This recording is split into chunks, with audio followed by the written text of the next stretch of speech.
Welcome.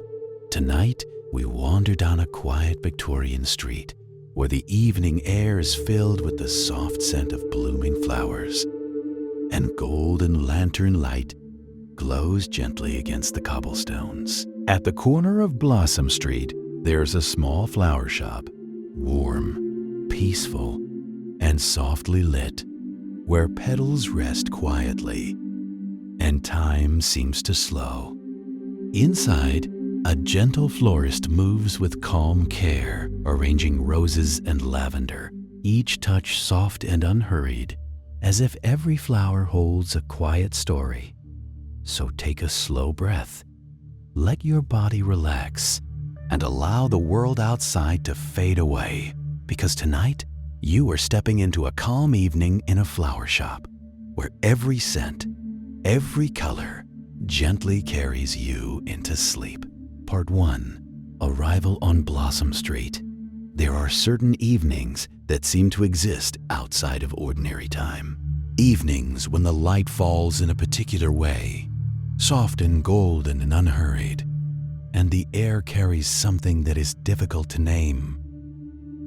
Not quite perfume, not quite memory, something in between, like the feeling of a word you almost remember, or a song you have not heard since childhood, but still somehow know. This was one of those evenings. The street was called Blossom Street, though you would not have found it on any map you had seen before.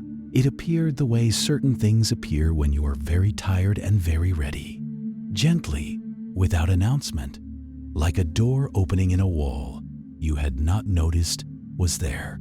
The cobblestones were smooth and dark with the damp of an earlier rain, and it caught the light of the gas lamps and long, amber ribbons that stretched all the way down the lane and curved softly around the corner at its end. You had been walking for some time. You could not quite recall from where or toward what particular destination, but that did not trouble you. The evening was too quiet and too kind for trouble of any sort.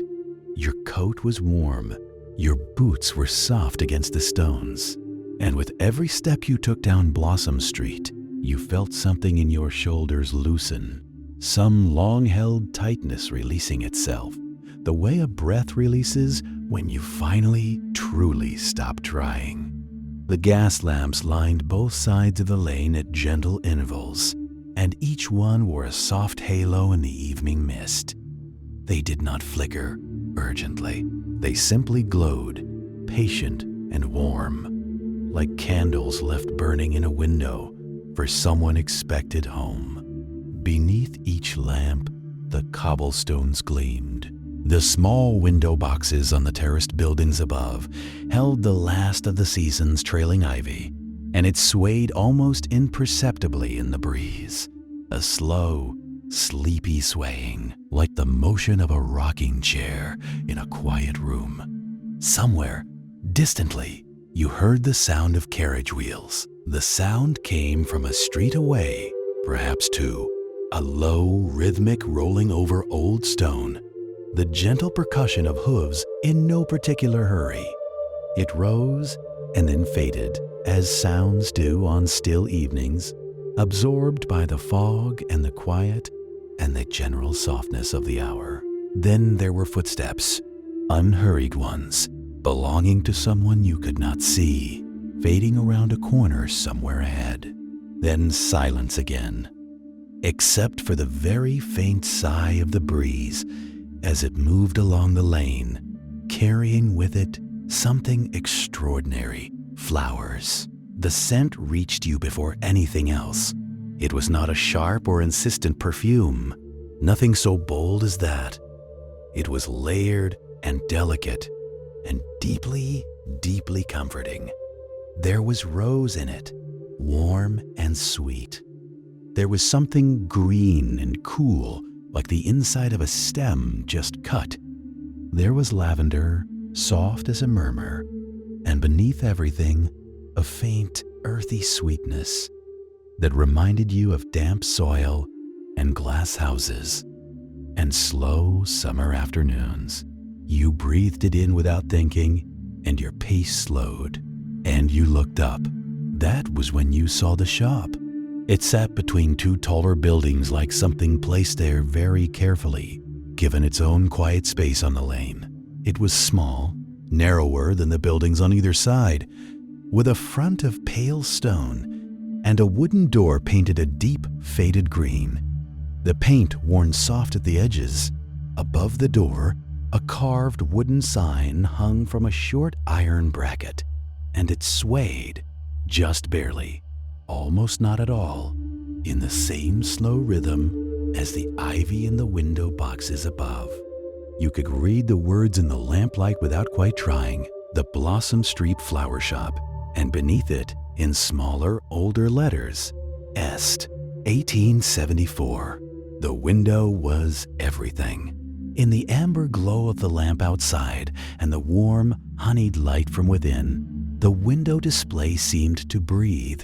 There were roses, cream and blush and deep red, arranged in tall, dark glass vases.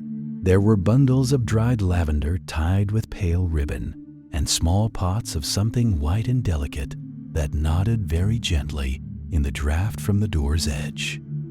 Trailing greenery spilled over a wooden shelf in long, lazy curtains. At the window's center, a small arrangement sat in a low clay bowl. White flowers with yellow hearts, so simple and so perfect that you stopped entirely without meaning to and simply looked at them. The light from inside was not electric. It was softer than that and warmer. The amber light of oil lamps, perhaps, or of many small candles, though you could not see their source. It pooled on the wooden floor inside and caught the glass of the vases and turned everything within to gold. Watching it from the lamplit street, you felt the way you feel just before sleep. That particular loosening, that sense of the world becoming gentler, closer, quieter. You pushed open the green door.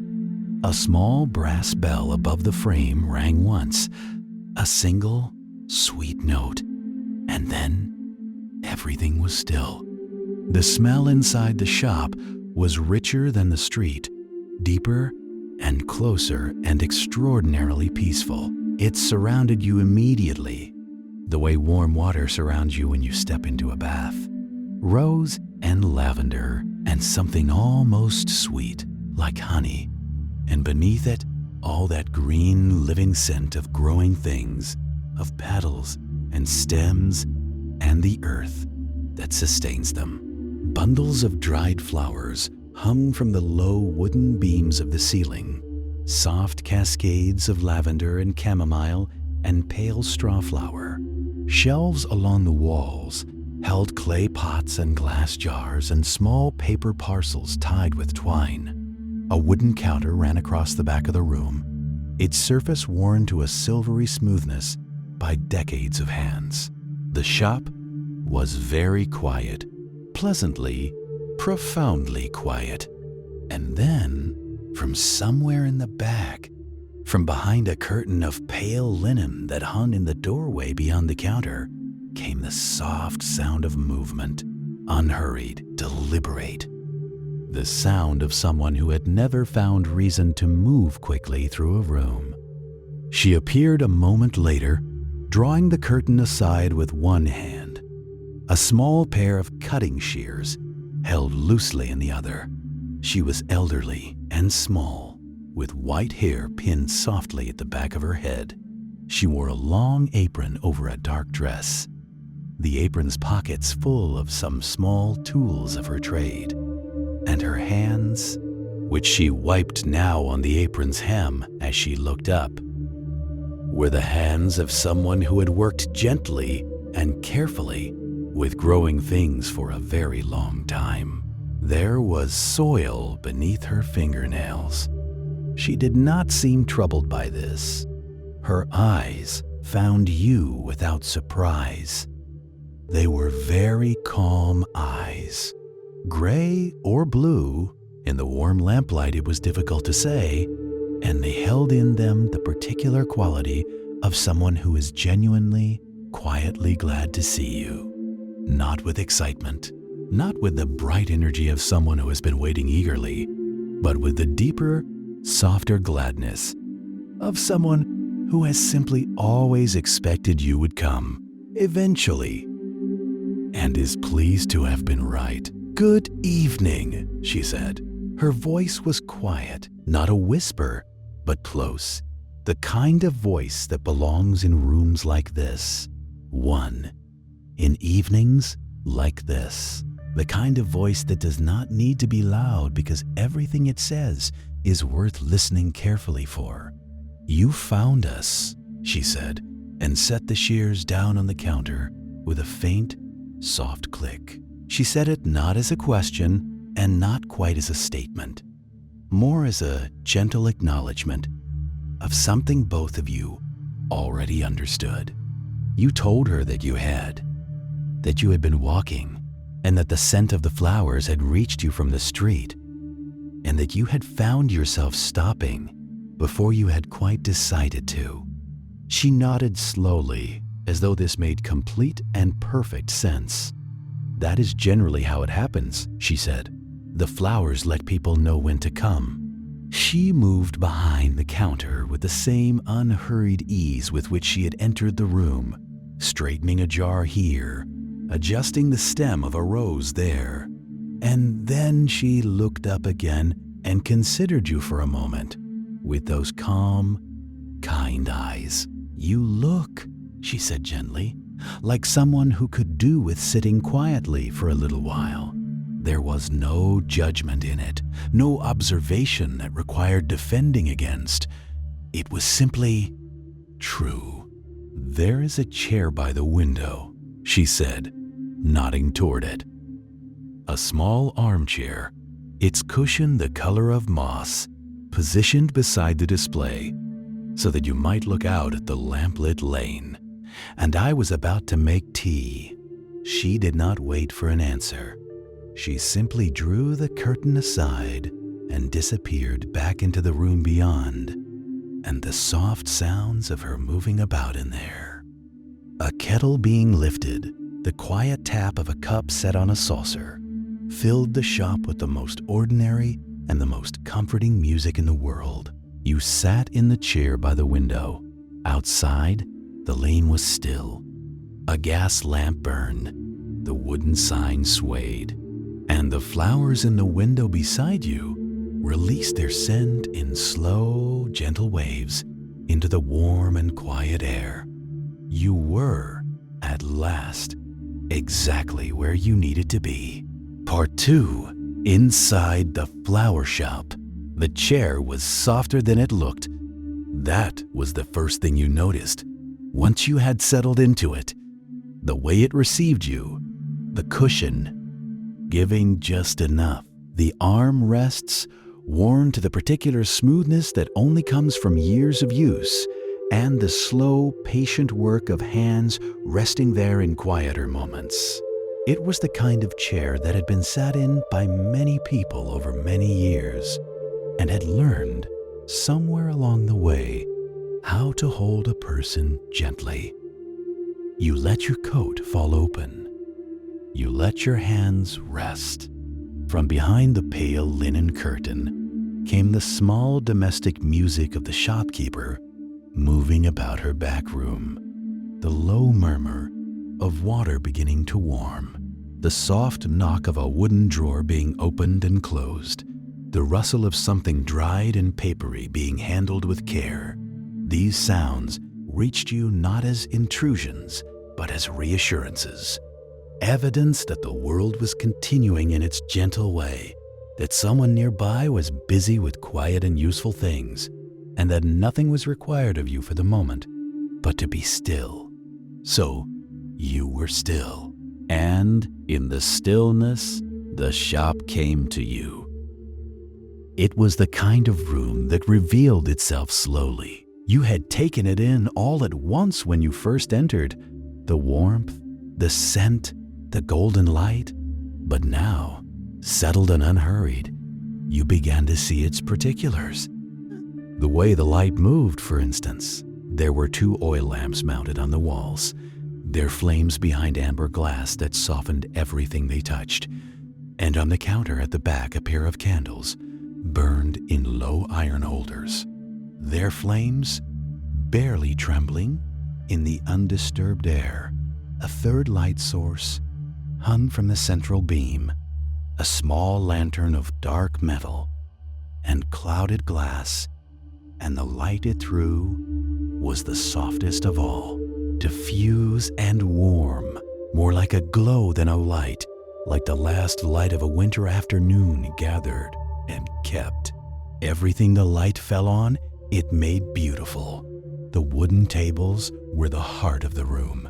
There were 3 of them, 2 long ones running parallel down the shop's length, and a smaller round one near the door, and they were covered entirely, generously, abundantly with flowers. Not in the arranged, formal way of a display, though there was beauty in the arrangement, but in the way of a room where working with flowers is the daily business of life, where buckets are filled and bundles are sorted and stems are cut and gathered and tied, and where the excess of all that quiet industry creates something that is less like a shop and more like a garden that has come inside for the evening.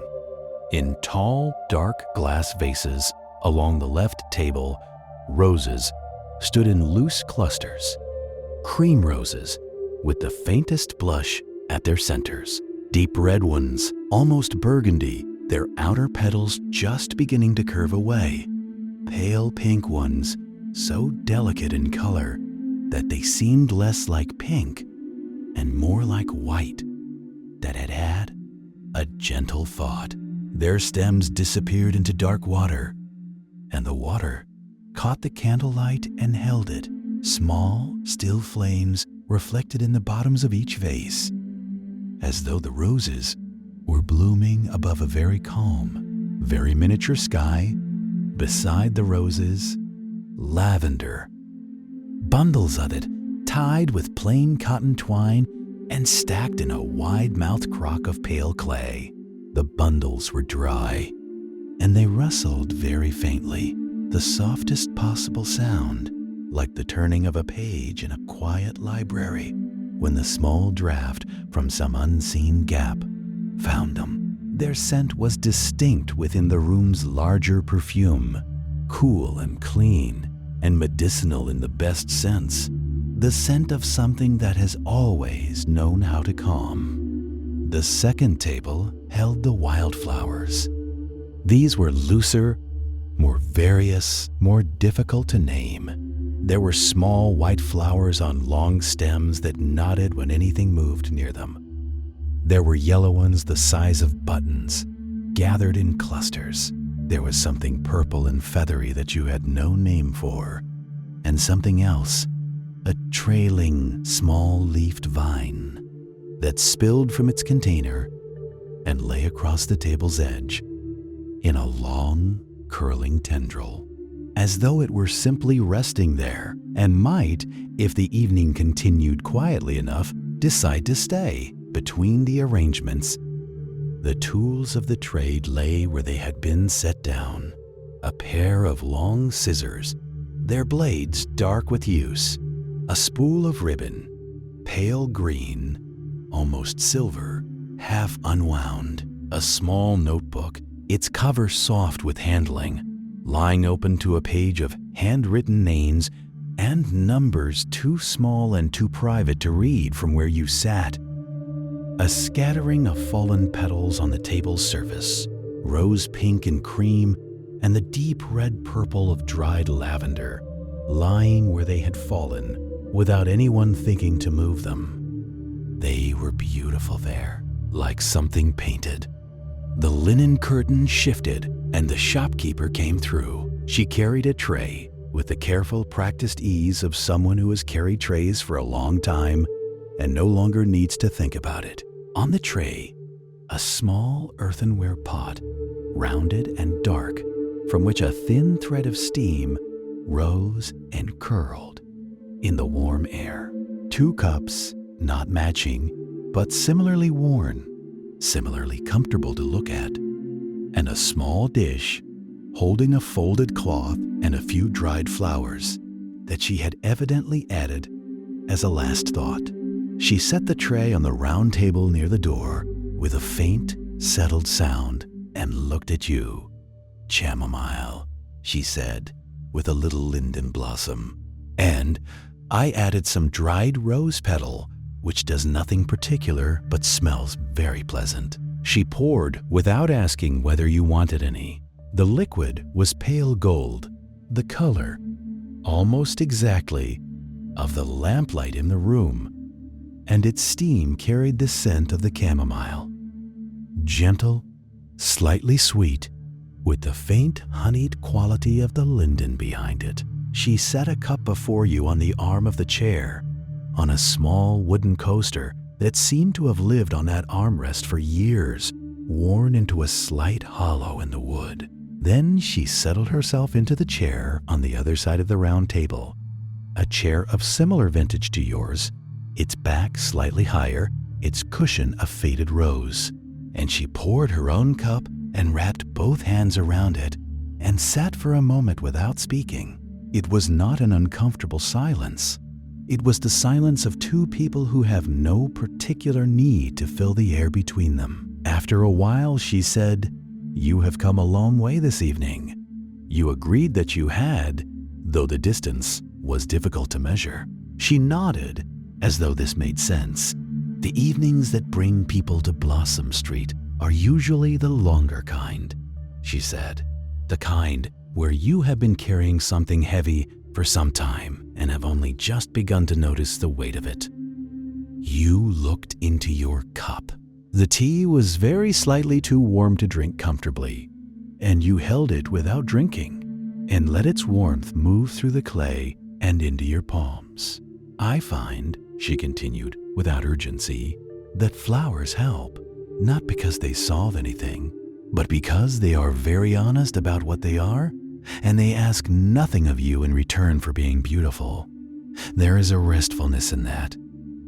She reached out and adjusted, almost absently, a stem that had leaned slightly out of a nearby vase, a cream rose, its head full and just beginning to open, and set it back among its companions with a touch so gentle it barely moved the water. "I have been in this shop for 41 years, she said. "My mother ran it before me and her uncle before her. The names change. The flowers do not change very much." A pause. "Neither does the reason people find their way here." You asked her what reason that was. She considered it seriously, as she seemed to consider most things. "Rest," she said finally. "Real rest. The kind you cannot arrange or schedule. The kind that simply arrives when you are somewhere quiet enough and safe enough to let it." The candle on the counter nearest to you had burned lower than its companion, and its flame was very small now, a gentle, barely there thing that produced more warmth than light, and cast long, slow shadows across the petal-scattered table. Somewhere outside on the lane, far away, the sound of carriage wheels rose and faded again. The lavender bundles rustled in their crock. From somewhere in the depths of the shop, beyond the curtain, came the slow drip of water, a tap left not quite closed, marking time in its small, unhurried way. You drank your tea.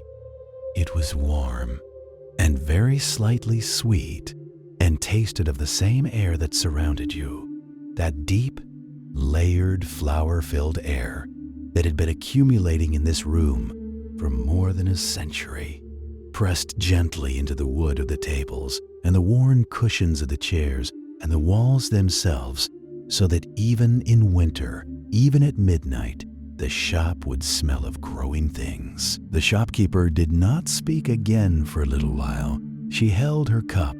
The light held still. The flowers leaned toward each other in their vases, in the particular way that flowers do, not touching, but close. You felt your eyes grow heavy.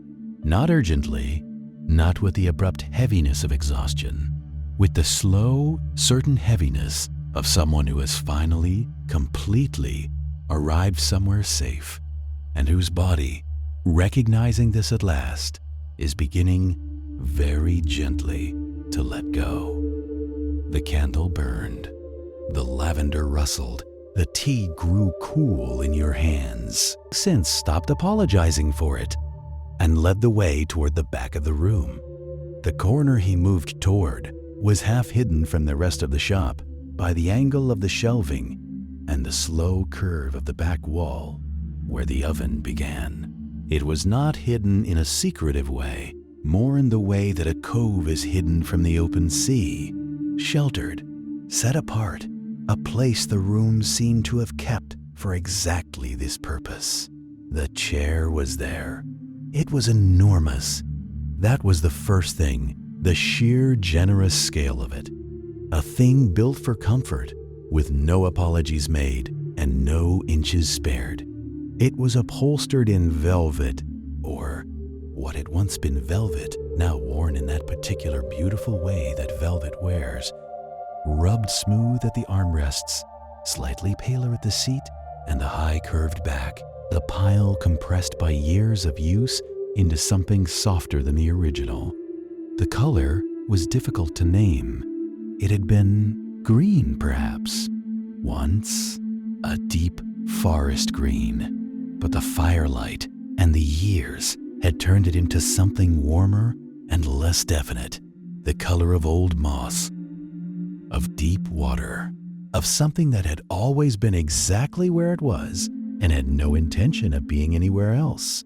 The feet of it were dark wood, turned and sturdy. The back rose high, high enough to rest a head against, high enough to feel enclosed, held, cradled on three sides. Someone, at some point, had placed a small cushion against the inner curve of that high back, a cushion of dark patterned fabric, now soft and slightly flattened in the shape of heads that had rested there before. The chair sat not 3 feet from the face of the oven. The oven itself was a wall of brick, old brick, deep red-orange, its mortar worn gray and settled between the courses, like something that had grown rather than been built. It was vast. The arch of the main chamber mouth was dark and breathing, radiating a heat so pure and even and constant that it did not feel like heat from a fire, but heat from the earth itself, as though the stone had always been this warm, as though warmth was simply what stone was made of. The baker gestured at the chair. The traveler sat, and the chair received them the way only very old, very well-used chairs receive a person, with a kind of knowing accommodation, the cushioned surfaces finding and meeting the shapes they had been shaped by years of use to meet. The back of it was warm. The armrests were warm. The very depth of the cushion seemed to absorb the traveler, slowly, gently, like something soft, closing around an object, set carefully into it. The traveler exhaled. It was not a conscious exhalation. The body made the decision without asking. A long, slow release of breath that had been half held for hours. Through the cold miles and the wind-cut lanes and the long, dark walk, and was now simply, finally, let go. It left through the chest like something released from a great height, slow and gradual and easing. And when it was done, the chest felt wider than it had before, as though room had been made inside it for something easier. The baker had moved away. He disappeared somewhere behind the curve of the shelving, and for a moment there was only the sound of him. The soft step on the stone floor, a muffled sound of cloth, a faint metallic note from somewhere, and then the particular sound of liquid being poured, a warm, dark sound. Low and steady and brief, he returned carrying a mug. It was a heavy thing, thick-walled pottery, the color of earth. Its handle broad enough for both hands if you wished. Steam rose from it in a slow, unhurried column that caught the amber light and dispersed into the warm air above. He held it out, and the traveler took it, and the mug's warmth transferred immediately to the palms and the curled fingers in the inner wrists, a warmth that was different from the oven's warmth, more personal, more direct, like something given rather than simply present. The smell reached upward, chamomile first, soft, familiar, carrying the memory of meadows and long summer light, and something deeply, primally restful. Beneath it, honey, real honey, stirred in generously, giving the steam a sweetness that was almost visible, and woven through both, so gently it was felt rather than identified. The faintest ghost of something spiced, not sharp, not insistent, just a warmth within the warmth, a depth beneath the depth, like a low note beneath a melody. The traveler wrapped both hands around the mug. The baker said nothing, simply moved away again, back toward his counter, back toward the dough, back toward the patient rhythmic work that the night required of him. The sound of him returned a moment later. The soft brush of flour on wood, unhurried, steady, the sound of a man entirely content with where he was and what he was doing, making no demands of the room, asking nothing of it except to remain exactly as it was. Then the blanket. The baker came once more from behind the shelves, this time carrying something folded over one arm, something thick and slightly rough textured and dark colored in the amber light. Wool. Dense, tightly woven wool, heavy enough to have substance in the hand. Heavy enough that when the baker shook it open and settled it across the traveler's shoulders, it arrived with a weight that was immediate and intentional. A weight that pressed down across the upper back and the shoulder blades and the back of the arms, like a second pair of hands placed there with great gentleness. There, the baker said, just that. The traveler pulled the blanket forward with one hand, the mug held in the other, and drew it closed across the front. And the heat that had been gathering in the chair and the room and the very stones of the oven was now also trapped, held close, contained in the small warm pocket of air between the wool and the body. The cold had been retreating for some time, but this was the moment it finally conceded entirely. It did not go dramatically. It went the way the last light of evening goes, gradually and then completely, and in a way that was so smooth and so complete that it was difficult afterward to say exactly when the transition had occurred. One moment the cold was still present somewhere in the deep places, in the marrow, in the long bones of the legs, in the back of the neck where the wind had found it easiest to enter. And then it was simply not. The warmth had moved through those places, had moved with the unhurried confidence of something that knows it will win, and the cold had dissolved into it and was gone. The traveler felt it in layers. The hands first wrapped around the warm mug, the feeling returning to the fingertips in a slow tide, a soft tingling that was not quite sensation and not quite the absence of it, something in between, something on the gentle border between numb and alive. Then the forearms, the shoulders, the chest, a deep releasing of whatever the muscles had been holding, whatever braced and contracted arrangements they had made with the cold, all of it softening now, easing, sinking downward into the deep cushioned chair like something heavy put carefully to rest.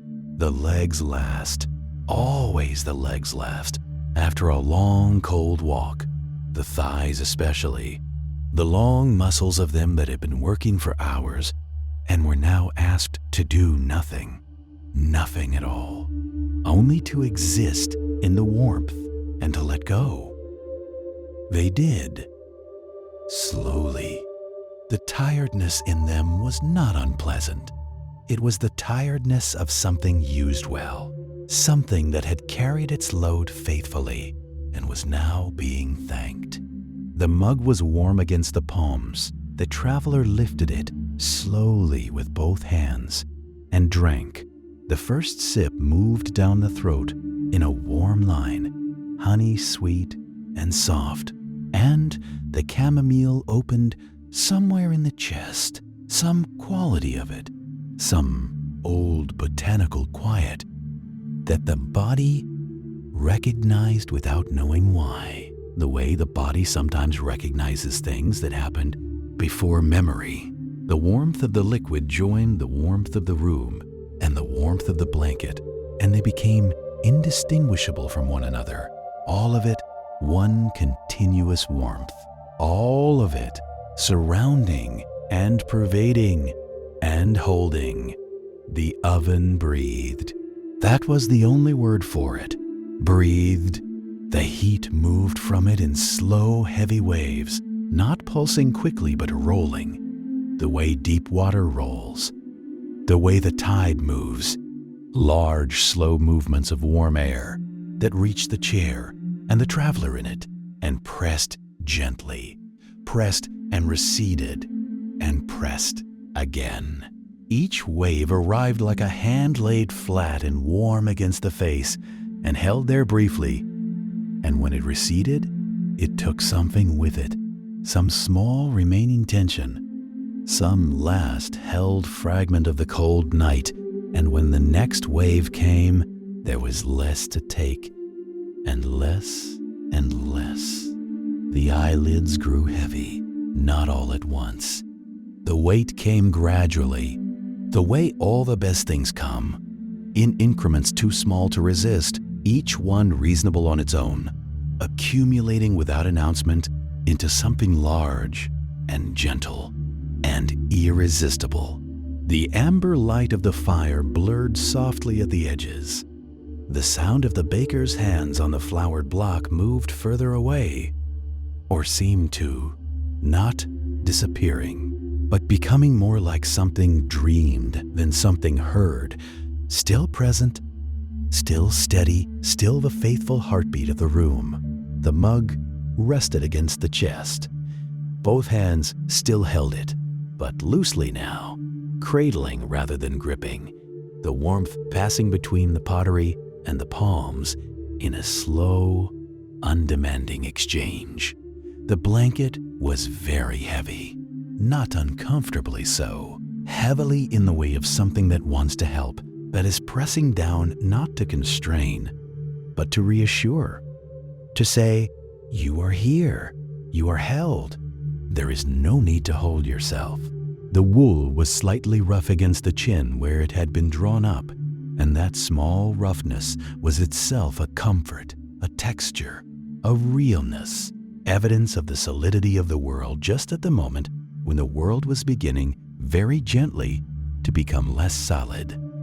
The fire crackled once, a single, soft note like a word spoken in a language that had no other words, only that one, and that one was enough.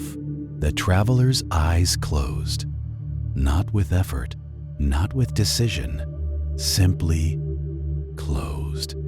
The way a flower closes in the evening, not because it must, not from duty or exhaustion, but because the light has changed and the time for opening has passed, and there is nothing left to do now but rest, quietly and completely. Inside the warmth, the baker worked on. Press, turn, fold. The oven breathed. The snow fell on the lane outside, soft and silent and endlessly patient, covering the world in white. Let the warmth hold you now. Your hands are warm. Your shoulders are still. There is nothing here that needs you to be awake. Impersonal gentleness. The traveler undressed slowly, folded things that were foldable, set things aside, and sat on the edge of the bed for a moment. The room held its warmth differently up here than downstairs. Not the warmth of an active fire, but the stored warmth of a space that had been heated gradually all day. Absorbed into the plaster and the wood and the heavy blankets themselves, a warmth that was now simply the property of the room, independent of any source, patient and thorough. The traveler could smell cedarwood.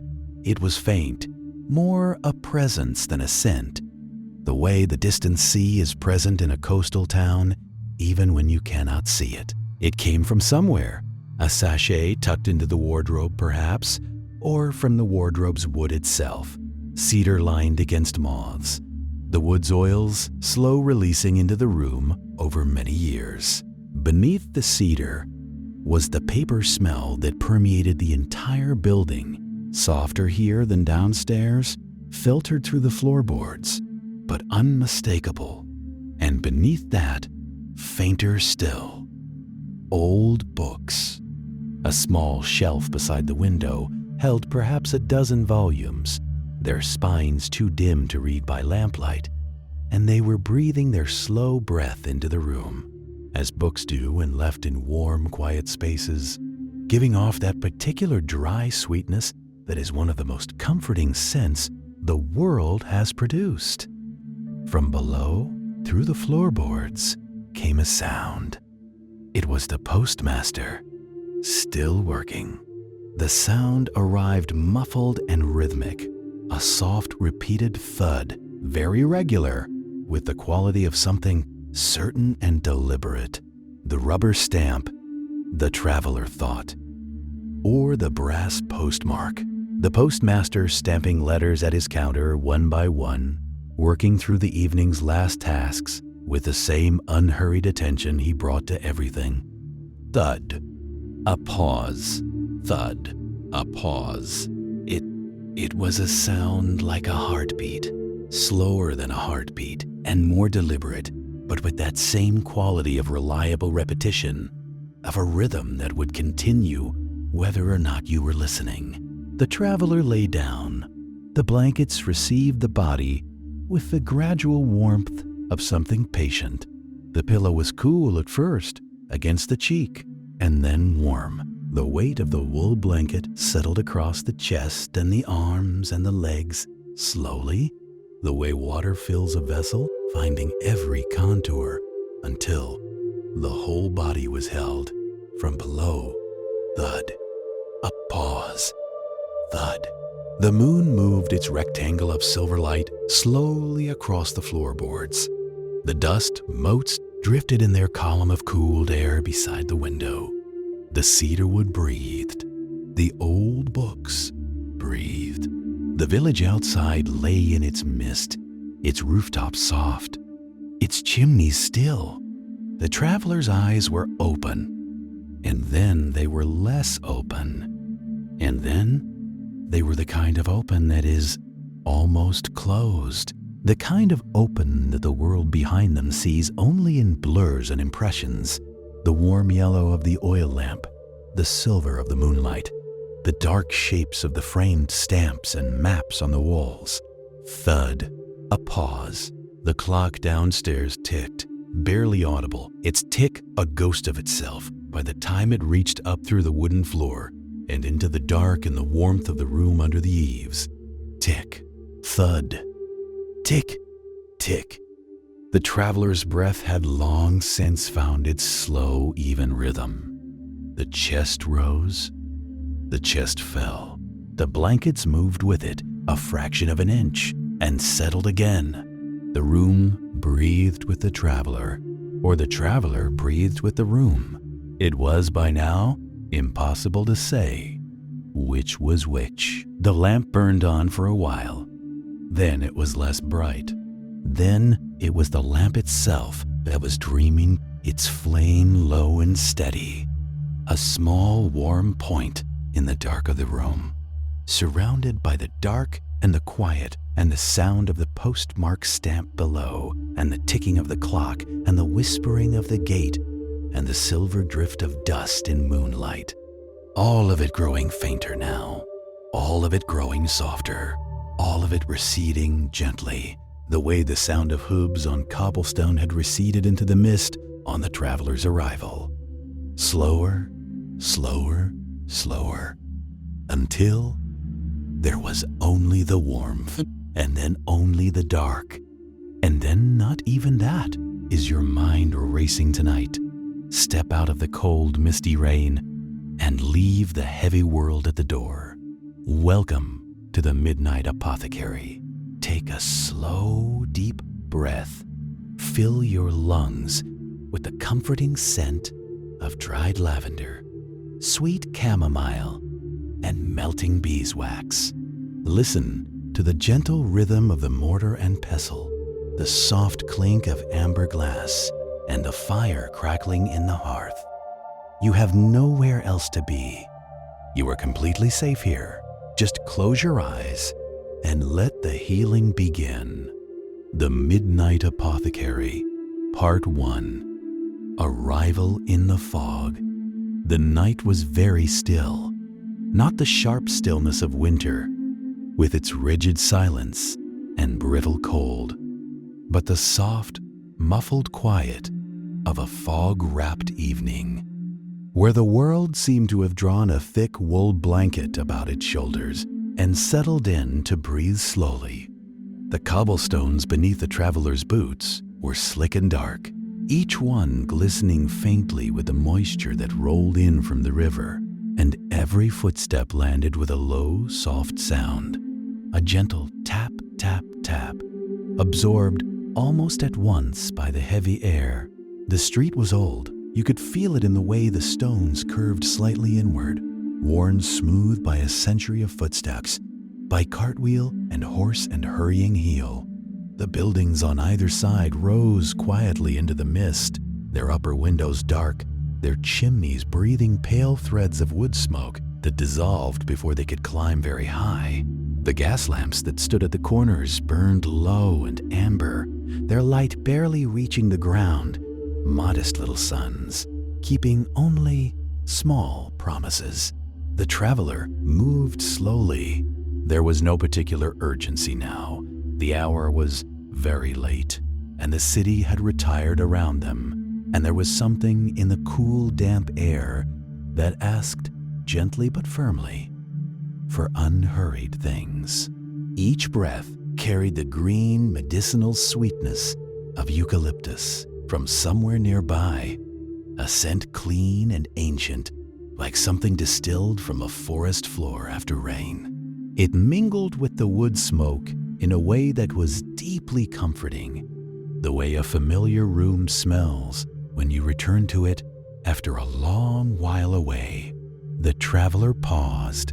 Just ahead, where the lane curved gently to the left and the fog thickened into something almost solid, there was light.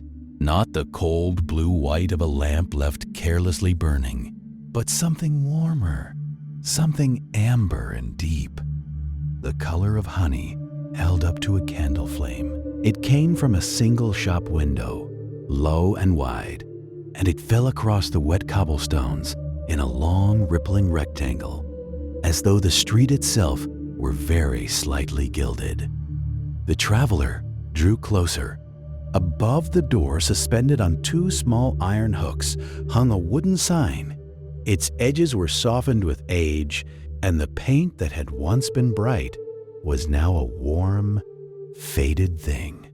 A mortar and pestle rendered in the old style, surrounded by the fine ghost of lettering that the years had worn nearly away.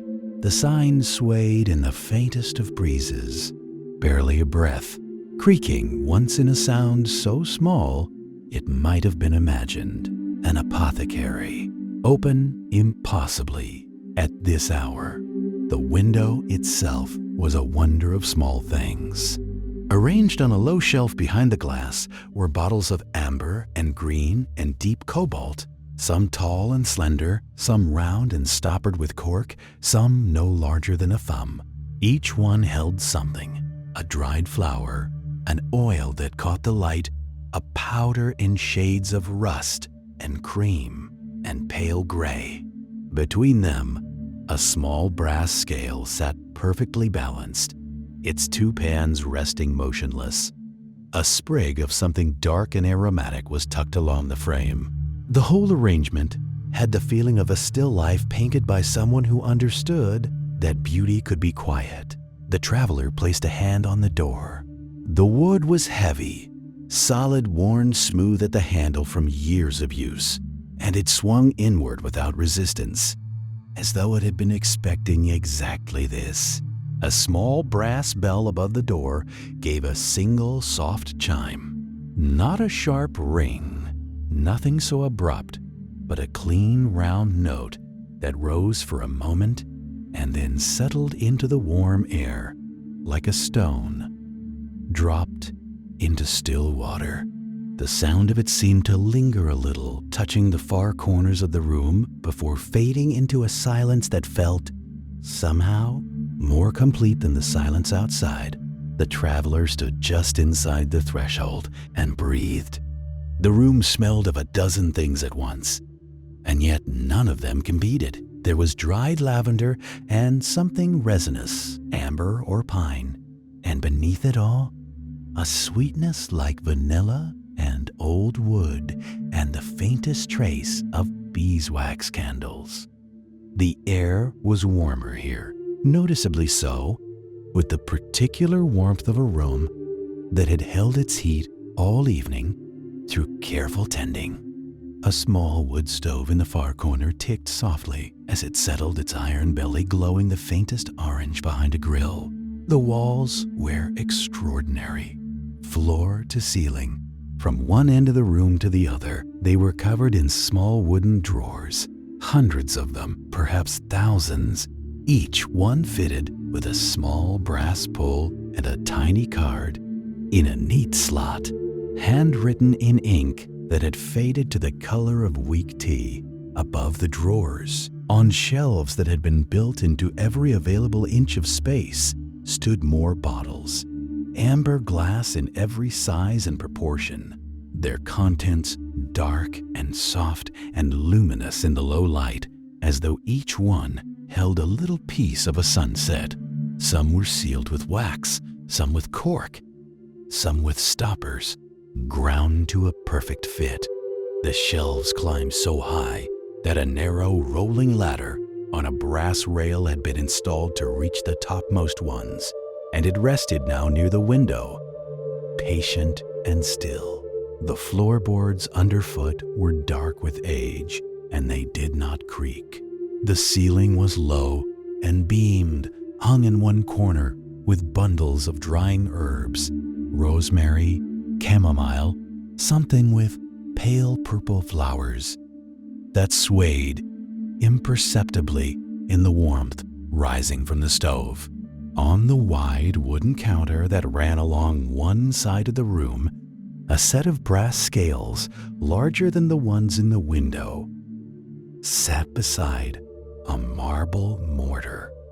A single candle burned in a glass chimney nearby, its flame so steady it might have been painted. Behind the counter stood a woman. She had not looked up when the bell sounded, or rather, she had looked up in the way of someone who is not startled by arrivals, who expects the world to come and go at its own pace. She wore a dress of dark velvet, deep as a winter plum, with long sleeves and small buttons at the wrist, and her dark hair was gathered loosely at the nape of her neck, a few strands falling forward as she worked. Before her, on the counter, lay a wide, shallow basket of dried chamomile, pale gold heads of it, softly fragrant, and she was sorting it with the unhurried care of someone for whom this task was not a chore, but a kind of meditation. Her fingers moved slowly, precisely, turning each bloom and setting it to one side. She looked up. Her eyes were calm, the particular calm of someone who has spent many years in quiet rooms, who has learned to listen before speaking, who has never had cause to be in a hurry.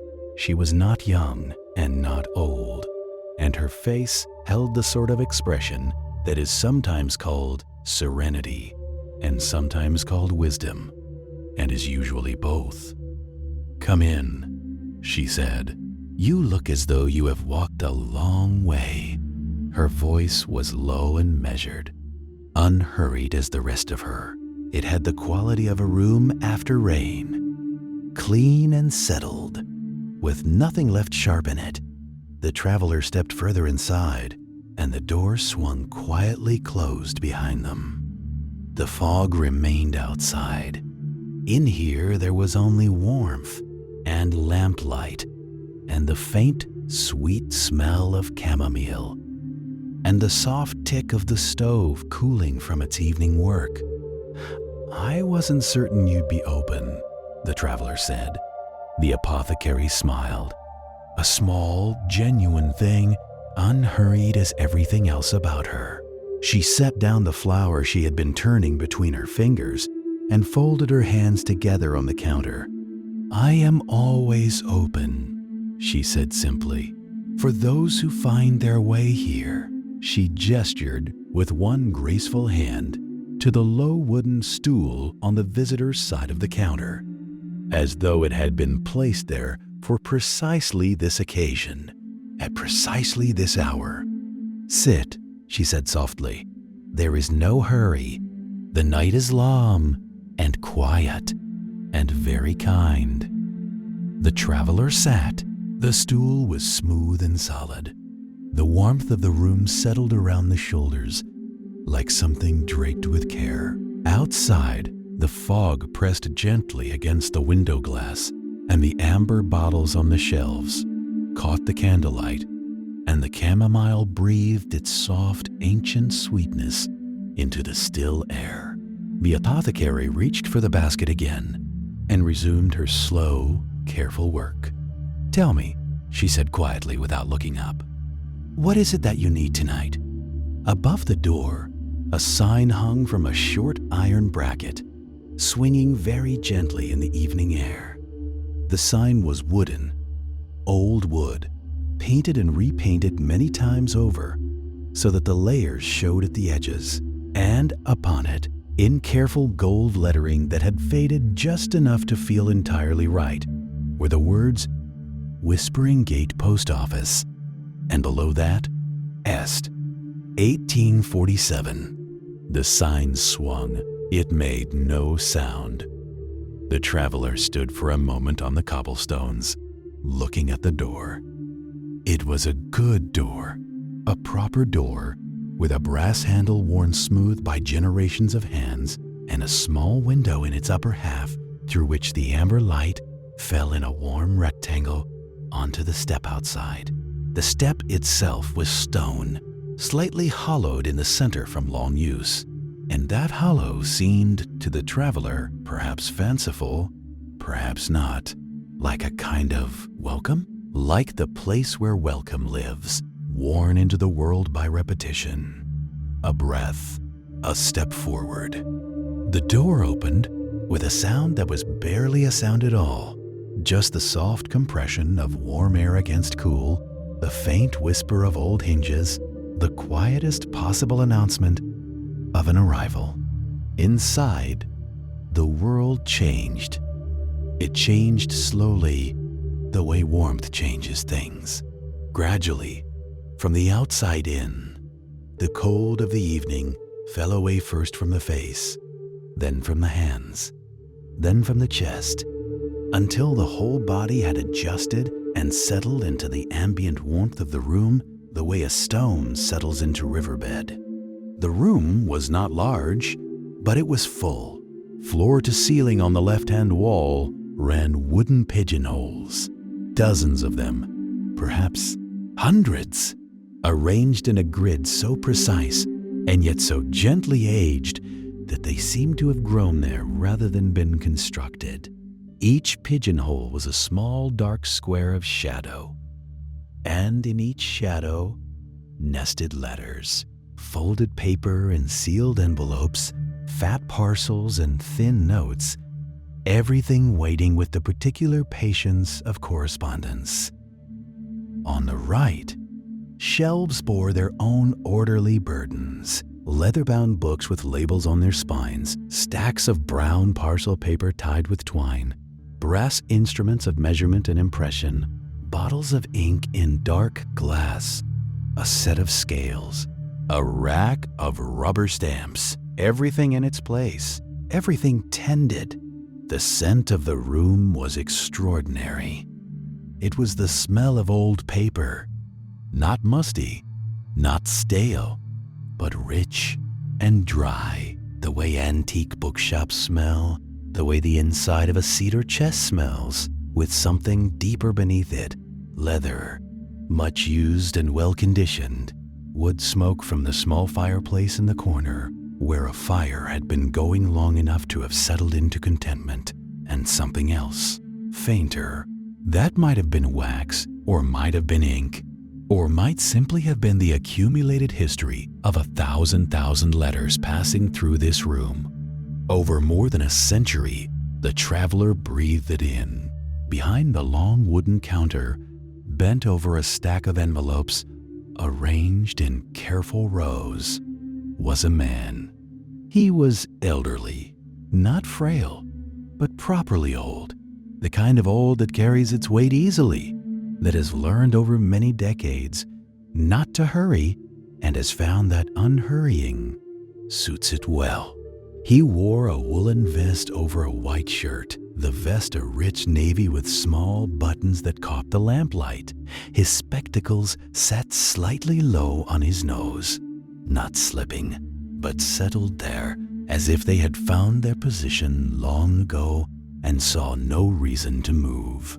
His hair was white and combed, his hands steady and precise over the envelopes. He was sorting. Not quickly. There was no speed in what he did, only accuracy. He would take an envelope from the stack, hold it a moment, read the address with the attention of someone who genuinely cared where it was going, and then place it with soft finality into the correct pigeonhole behind him. The sound this made, the dry whisper of paper against wood, was repeated every few seconds, steadily, like the clicking of the clock on the mantelpiece. Above the fire, he looked up. His eyes behind the spectacles were a warm gray blue, the color of the sky on a morning when the weather cannot quite decide. They carried without effort the unmistakable expression of a person who is genuinely glad to see another person. "Ah," he said, just that, quietly, as if the traveler's arrival had been not unexpected, not exactly, but simply right, as if the evening had been waiting for this moment and was now settling into its proper shape. "You'll have come a long way," he said.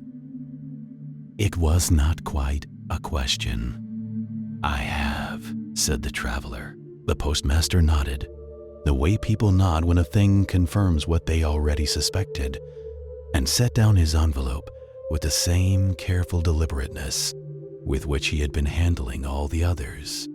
"Well," he said, "you're here now, and somewhere in the warmth of that small room, in the amber light and the scent of old paper and the soft ticking of the clock and the muffled whispering of the ancient trees outside, the traveler felt, with a certainty as quiet and complete as the village itself, that this was entirely true.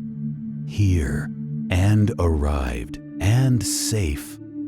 Outside, the mist deepened. The village of Whispering Gate settled into the long, gentle dark of a perfect evening, and the fire in the corner of the post office crackled once, softly, and burned on. Part 2, inside the old post office, the postmaster moved the way water moves through a calm place, not slowly exactly, but without any of the small urgencies that most movement carries. No sharp turns, no sudden reaches, every gesture completed before the next one began, as if each motion were a sentence that deserved its own full stop before the next was started. He came around from behind the counter with a quietness that the old floorboards accommodated entirely. They did not creak beneath him, or if they did, it was a creak so familiar and so expected that it had long since become part of the room's natural breath, as unremarkable as the ticking of the clock or the low voice of the fire. "Come in properly," he said. "Close the door behind you. The village air is lovely, but it has a way of following you in if you let it linger." The traveler closed the door.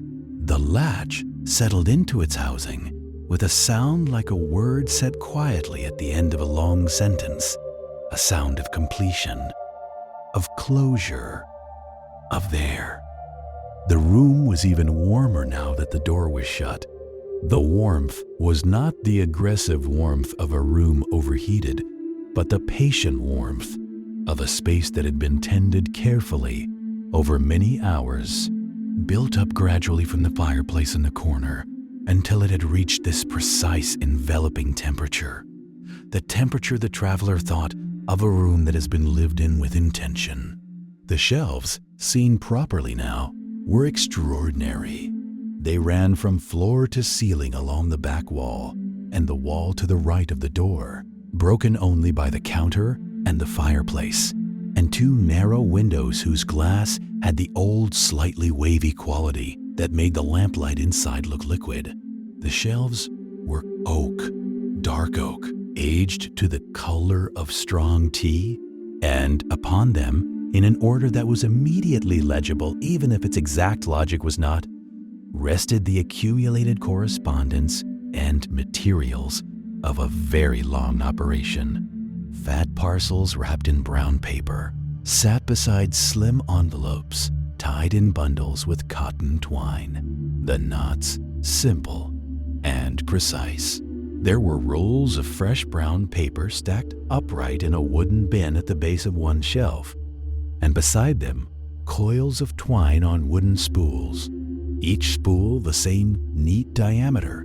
Books stood in rows, leather-bound ledgers, mostly, their spines labeled in careful handwriting, each label protected by a small rectangle of varnish. Between the books, objects, a letter opener with a handle of polished bone, a small brass magnifying glass on a stand, an ink bottle, sealed, its contents the dark blue-black of a winter sky, and letters. Letters everywhere, in their pigeonholes and on their shelves, and tucked into the gaps between things, patient and still, carrying within them all their invisible weight of meaning. The traveler looked at all of it and felt something settle inside. The way things settle when a place is so completely itself that it requires nothing from you in return. You could simply stand here and exist, and the room would go on being exactly what it was, and that would be entirely sufficient. The clock on the mantelpiece ticked. It was a mantel clock of the proper Victorian sort. Dark wood case with brass fittings, a white enamel face with Roman numerals, hands of blued steel. The tick it made was neither loud nor soft, but precisely what a tick ought to be. A clean, dry click, followed by the briefest of silences, followed by another clean, dry click. There was no variation in it. No hesitation, no hurry. Tick, tick, tick. The traveler became aware of having been listening to it for some time, without noticing. It had a quality that certain sounds have, a quality of dissolving into the background and simultaneously becoming the background, so that eventually the rhythm of it becomes the rhythm of the room. And then, if you are not careful, the rhythm of your own breathing. The fire in the corner crackled softly, not a dramatic crackling, no sparks, no sudden shifts, but the low, continuous small conversation of burning wood that has settled into its task and intends to continue with it indefinitely. The logs were beech and apple wood, the postmaster would later mention, because applewood burned slow and sweet and left an ash that was almost white, clean and fine as powder. The light from the fire moved across the brass weighing scale on the counter. The scale was beautiful. It was the kind of scale found in very old post offices and apothecaries.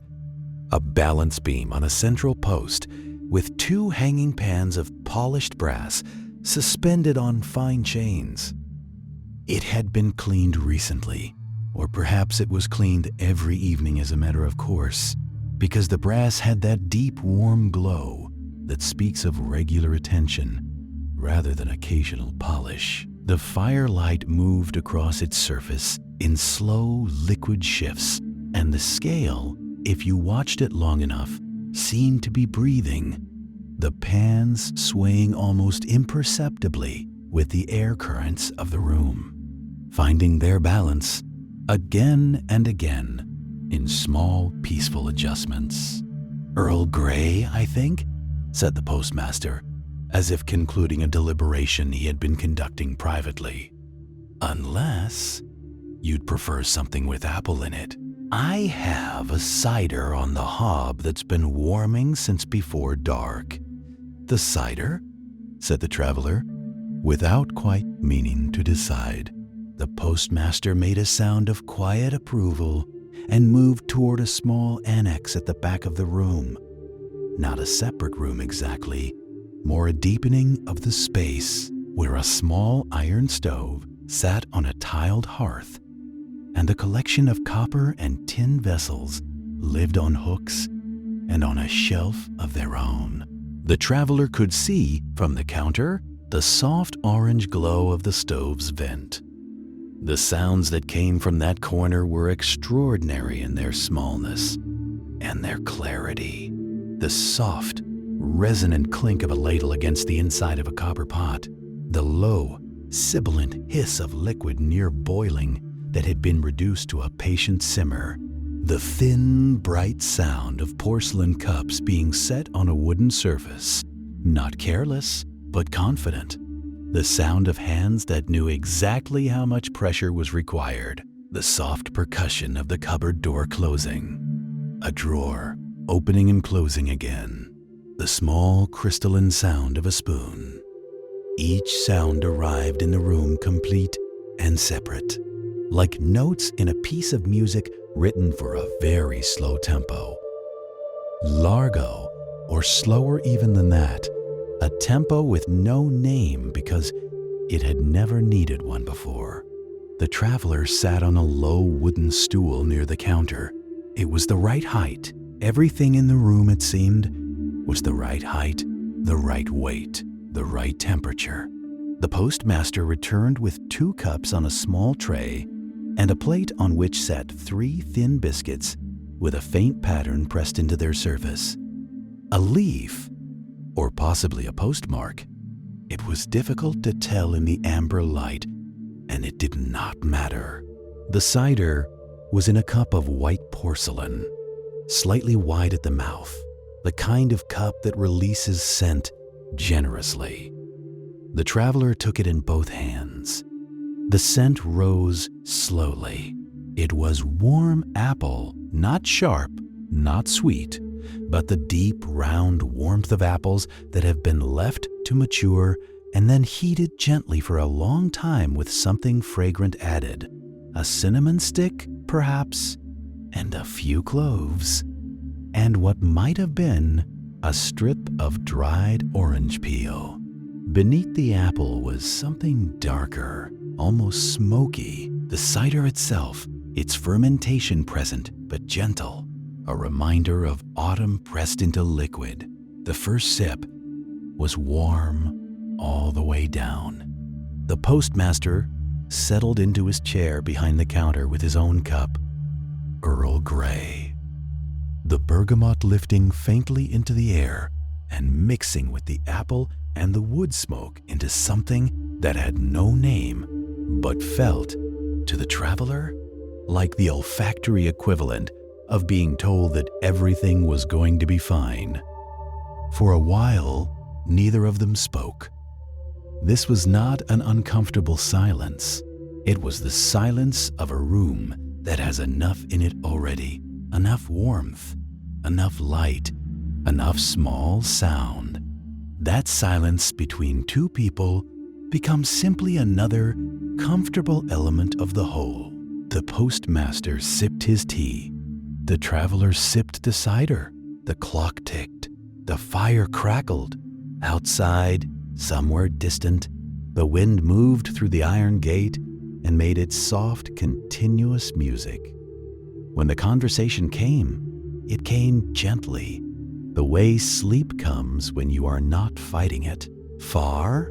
asked the postmaster. "Far enough," said the traveler.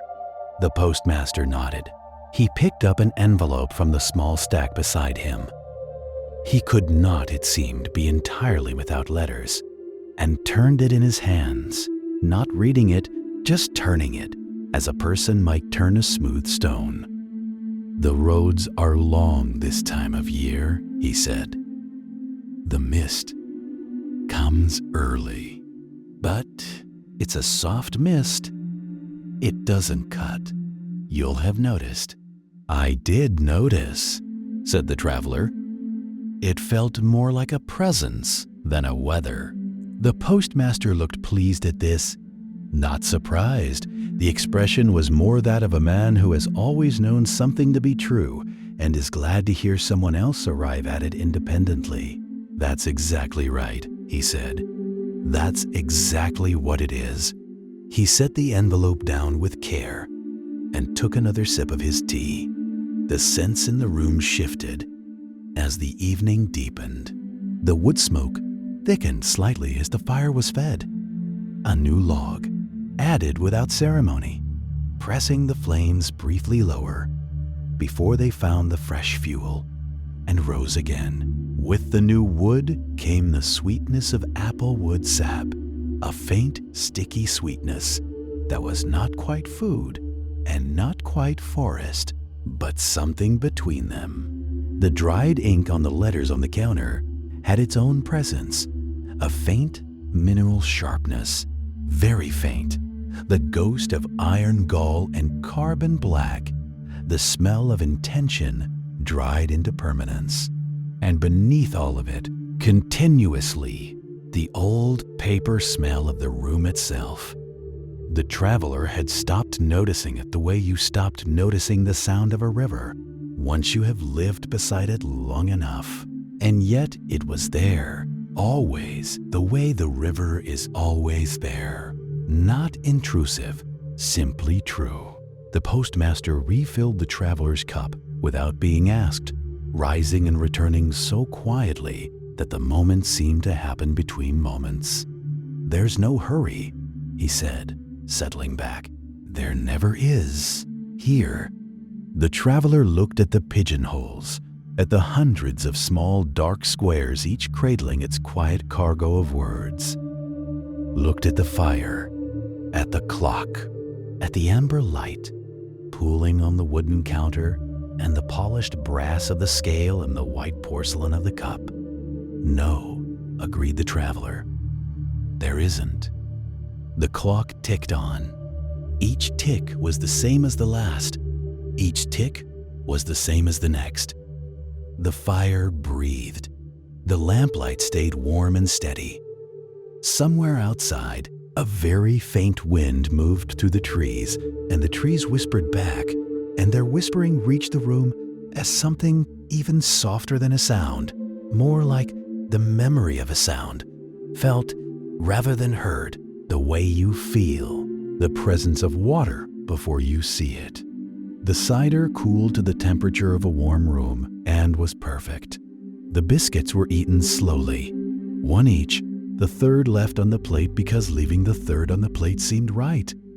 The conversation, when it came in small pieces, unhurried, with long and comfortable silences between them. Silences that grew longer as the evening progressed, as the warmth of the room and the warmth of the cider and the warmth of the company settled deeper and deeper into the bones, into the muscles, into the chest, into the breath itself, until breathing felt like something that was happening to the traveler rather than something the traveler was doing. Slow and even and quiet, in and out in the amber lamplight, while the fire crackled and the clock ticked, and the letters rested in their pigeonholes, and the old post office of Whispering Gate held everything warmly in the palm of its ancient, patient hand. The postmaster sipped his tea. The traveler closed their eyes for just a moment. Just a moment. Part 3. The guest room above the sorting floor. The postmaster set down his cup. He did it the way he did everything, without announcement, without abruptness, simply completing the gesture and allowing what came next to follow naturally, the way one breath follows another. He rose from his chair, which made the quietest possible sound of old wood accepting and then releasing weight, and he moved to a narrow door set into the back wall of the post office that the traveler had not noticed before. It was not hidden. It was simply the kind of door that does not draw attention to itself. Dark wood, flush with the paneling, a small brass handle at exactly the right height for a hand that knew where to reach. The postmaster opened it and held it, turning to look at the traveler with an expression of such uncomplicated kindness that no words were required. The room upstairs, he said, because words, while not required, were offered anyway. It's been aired. There are blankets enough. The staircase beyond the door was narrow and straight, with a wooden banister worn glassy smooth on its upper face by the accumulated passage of many hands. The stairs themselves were dark wood, each one slightly different in height from the last, in the way of very old staircases, built by someone who understood that a staircase should be climbed with attention. That attention slows a person, and that slowing is nearly always good. The traveler climbed.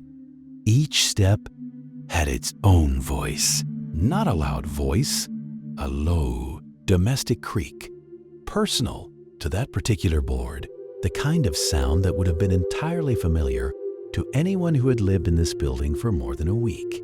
Third step, a long, low moan, very soft. Sixth step, a brief, bright complaint, quickly resolved. Ninth step, silence, solid and dense as stone. Part 2. Inside the quilt maker's workshop, the chair holds you like something that has been waiting. It is low and wide and upholstered in a fabric the color of old moss. Thick, slightly worn at the arms, the cushion shaped by years of use into something that fits the body perfectly, welcomingly, as though it were made not for anyone in particular, but for anyone who needed, at the end of a long day, simply to sit down and stop. You settle into it, and it settles around you, and the fire before you breathes its quiet orange breath. And for a moment, you do nothing at all except exist in the warmth. The room arranges itself slowly around you, the way rooms do when you are truly still in them, when you are not moving through them or searching them for something, but simply in them, receiving. The workshop is not large, but it is full, not crowded, not cluttered, full in the way that a life well lived is full.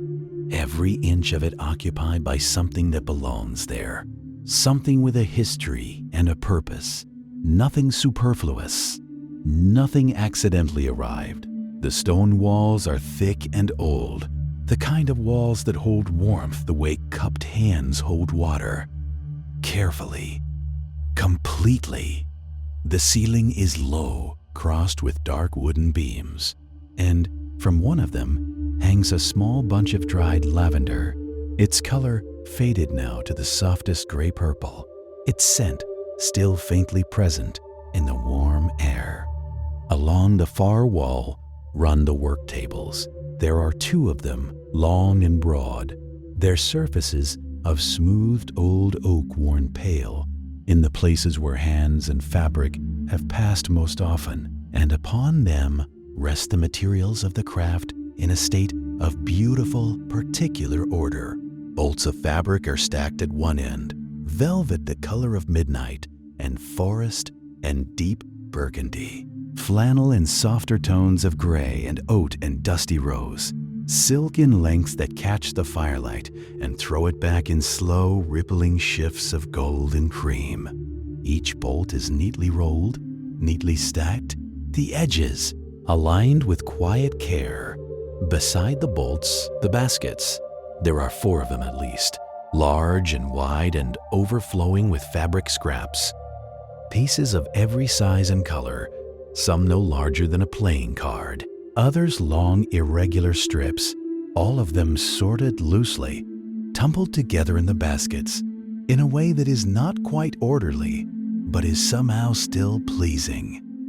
A harvest of color and texture gathered from 100 different projects. You can see, from where you sit, a scrap of deep green velvet, a torn triangle of yellow cotton printed with small blue flowers, a length of cream silk ribbon coiled loosely on top, and beneath it all, buried almost out of sight, a piece of something red and woolen that might once have been a child's winter coat. The spools of thread stand in rows along a narrow shelf above the nearer table. There are many of them, dozens, perhaps, each one wound with its own particular color, and in the firelight they form a long, glowing sequence of hues that is almost like a painting. The deep navies and forest greens at one end, moving through teals and sage and the warm gray of early morning sky, into the yellows and golds and soft ambers of the middle, then onto the pinks, the roses, the faded mauves, and finally, at the far end, the creams and the whites, and one spool of the purest silver thread that catches the fire more than any of the others and holds it like a small, steady star. The quilt maker moves among all of this without haste, without drama, in the easy, practiced way of someone who has moved among these same objects every day for longer than they could easily count. They do not bump the baskets or disturb the folded cloth. They simply move, slowly, quietly, with a sureness of hand and foot that is deeply calming to watch, the way it is calming to watch a river moving in a familiar channel. From somewhere deeper in the cottage comes the small, clear sound of water being poured. You hear it clearly in the hush. The liquid sound of water filling a kettle, unhurried, the pitch rising gradually as the vessel fills, and then a soft metallic clink as the kettle is set upon the hob, and then the very faint, low sigh of heat beginning its slow work. The quilt maker returns to the workshop, drying their hands on the edge of their apron. Chamomile, they say, by way of explanation, and you nod, and that is the whole of the conversation about it. 3 syllables, entirely sufficient. They pull a second, smaller chair from beneath the nearer work table, a plain wooden chair with a cushion of faded blue tied to its seat, and place it beside your own, close to the fire, and sit down, with the slow, considered movement of someone who does not sit down carelessly, but attends to it, settling into stillness as deliberately as they settle into work. For a little while, neither of you speaks. The fire speaks for you. It crackles, a small, bright crackle, as a piece of wood shifts and releases its stored air in a tiny, quick burst, and then settles back into its low, steady conversation with itself. The sound of it is extraordinary when you attend to it closely. It is not one sound, but many, a continuous layered murmur of soft hisses and ticks and occasional deeper pops, the wood contracting and expanding and giving itself over slowly to the heat, and beneath all of that, the deeper, barely audible sound of the draw, the chimney, breathing the smoke upward into the cold dark above the cottage, patient and unhurried. The shadows move on the flagged stone floor, long, warm, amber shadows cast by the firelight, shifting gently as the flames rise and fall. They move across the floor and up the far wall and over the stacked bolts of fabric, and where they touch the silk, the light seems to sink into it and glow from within, as though the fabric itself were faintly, warmly lit.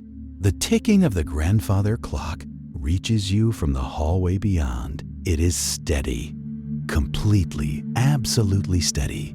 The kind of steadiness that is not merely mechanical, but feels almost intentional, almost kind.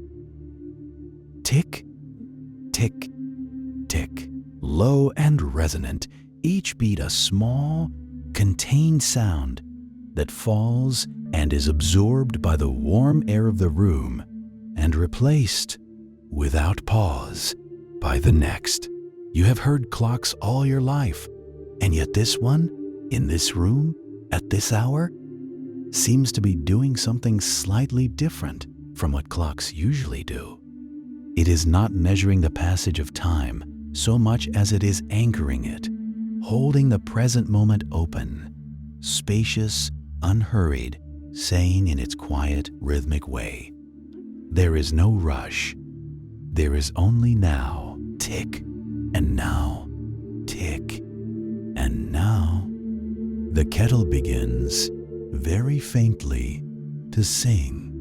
Not a whistle, not yet, simply the first, barely there murmur of warming water, a sound so soft you might almost imagine it, a low and gentle hum that rises by degrees as the heat builds beneath it. You listen to it without effort, without intention, the way you listen to rain, simply aware of it, simply receiving it. As it rises and fills the quiet spaces between the ticking of the clock and the breathing of the fire, the quilt maker rises. Their footsteps move to the kitchen and back.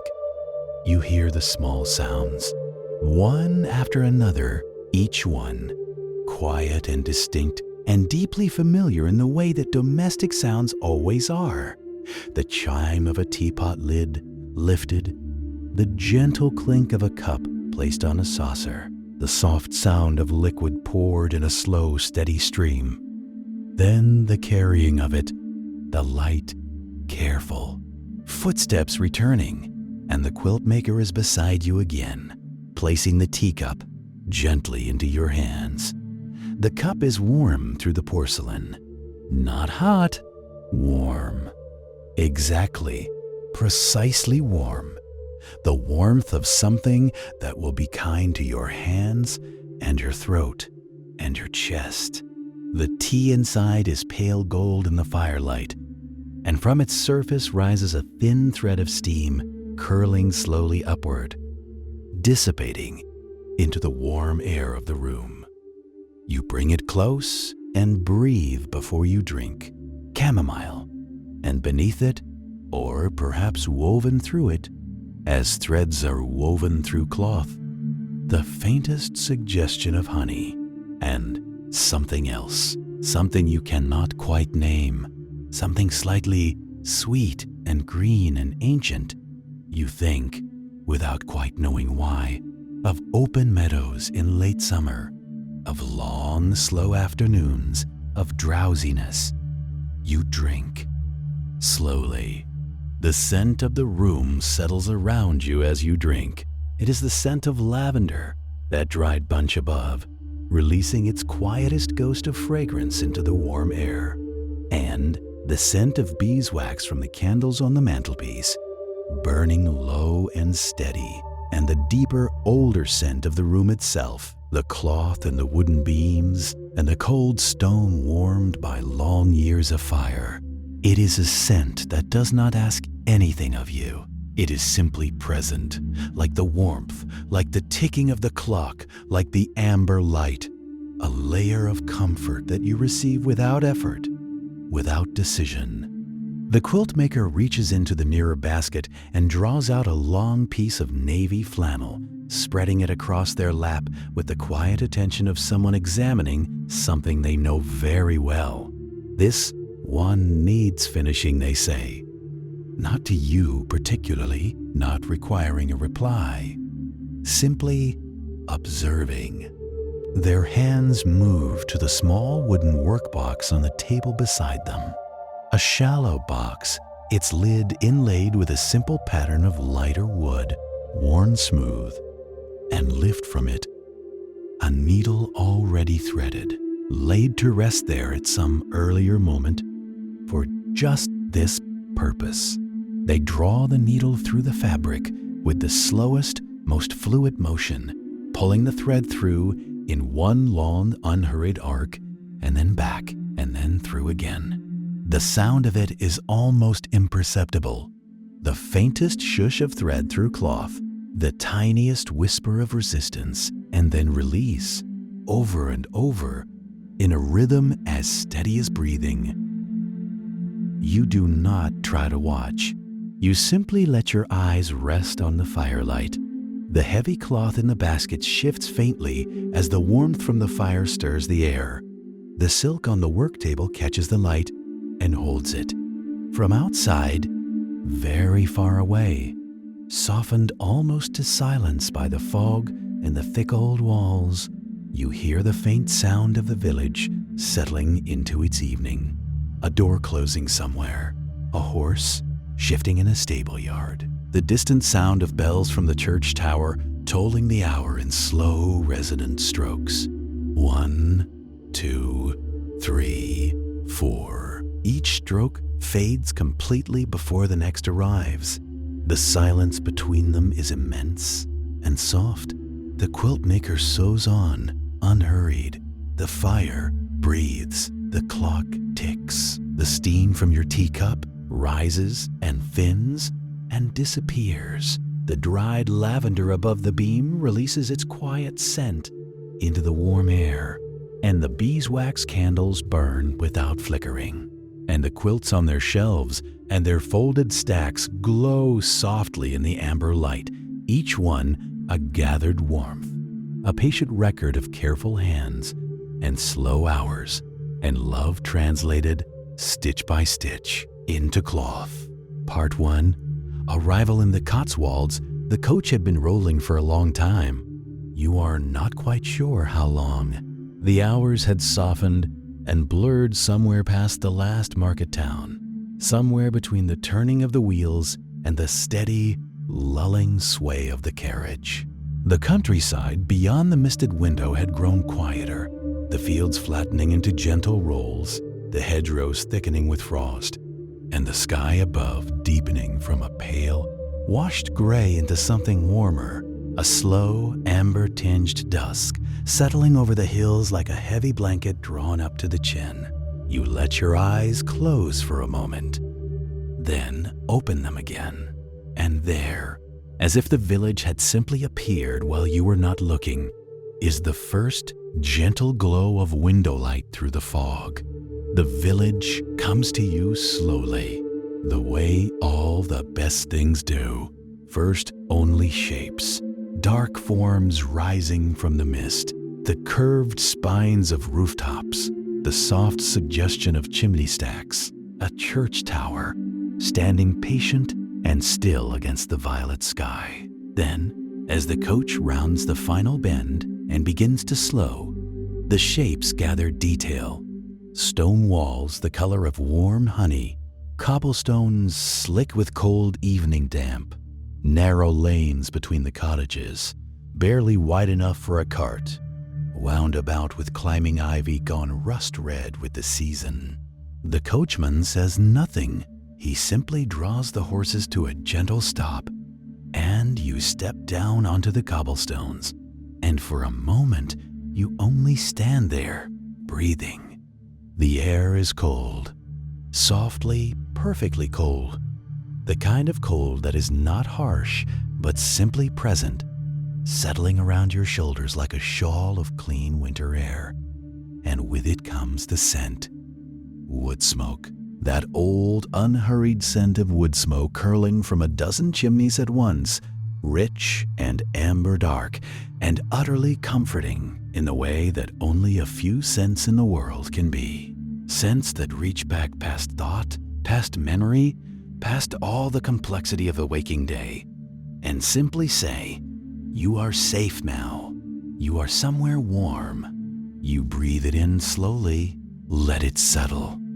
The village is not silent, but its sounds are soft, muffled, distant, as though the fog has laid a gentle hand over everything and hushed it to a murmur.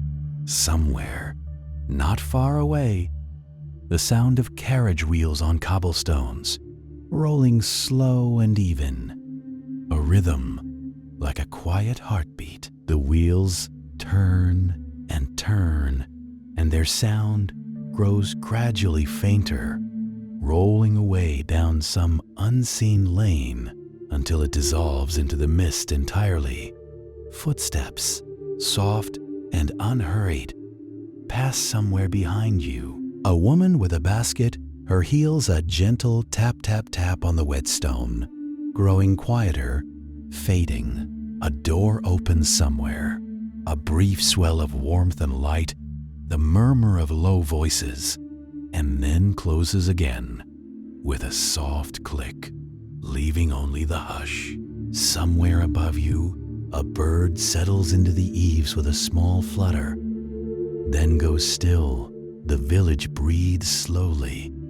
You breathe with it. The amber light from the windows is the most beautiful thing. Each cottage window glows like a lantern set deep in the stone, the old mullion glass catching the firelight within and fracturing it gently, casting long, soft-edged diamonds of gold out onto the wet cobblestones at your feet. You walk slowly, no particular hurry, your traveling bag carried easy at your side, your footsteps quiet against the stones. You pass a baker's, long since shuttered for the evening, its sign swaying faintly in the gentlest of cold breezes. You pass the post office, a single oil lamp burning in its window, the flame perfectly still. You pass an old stone wall, draped in dead wisteria, its gnarled branches silver with frost, and through a low gate you see the glimmer of a kitchen fire through a cottage window. A woman at a table, moving slowly, bent over some gentle evening task. The light everywhere is amber, warm amber and pale gold, and the soft blue-gray of the mist between them. Dusk has fully fallen now, but it is not dark the way that darkness is cold or threatening. It is dark the way thick wool is dark, the way a closed eye is dark. Simply soft, simply restful. You walk on, unhurried. And then you see the sign. It is a small sign hung on a bracket of wrought iron above a low doorway, a wooden panel painted in faded cream and carved into its surface with great patience and evident love, the image of a needle threaded with a looping length of thread.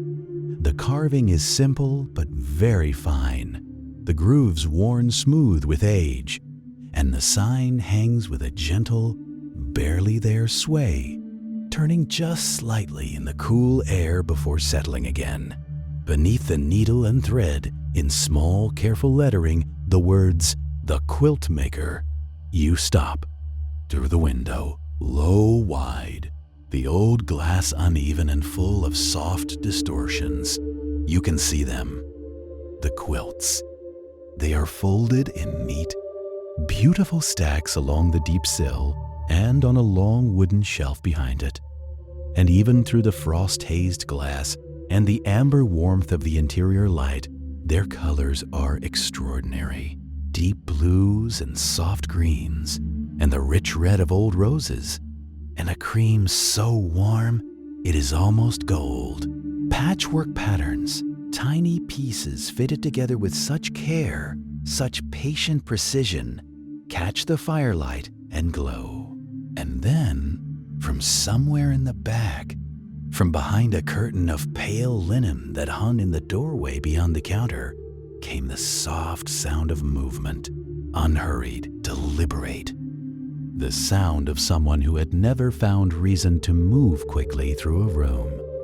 She appeared a moment later, drawing the curtain aside with one hand, a small pair of cutting shears held loosely in the other.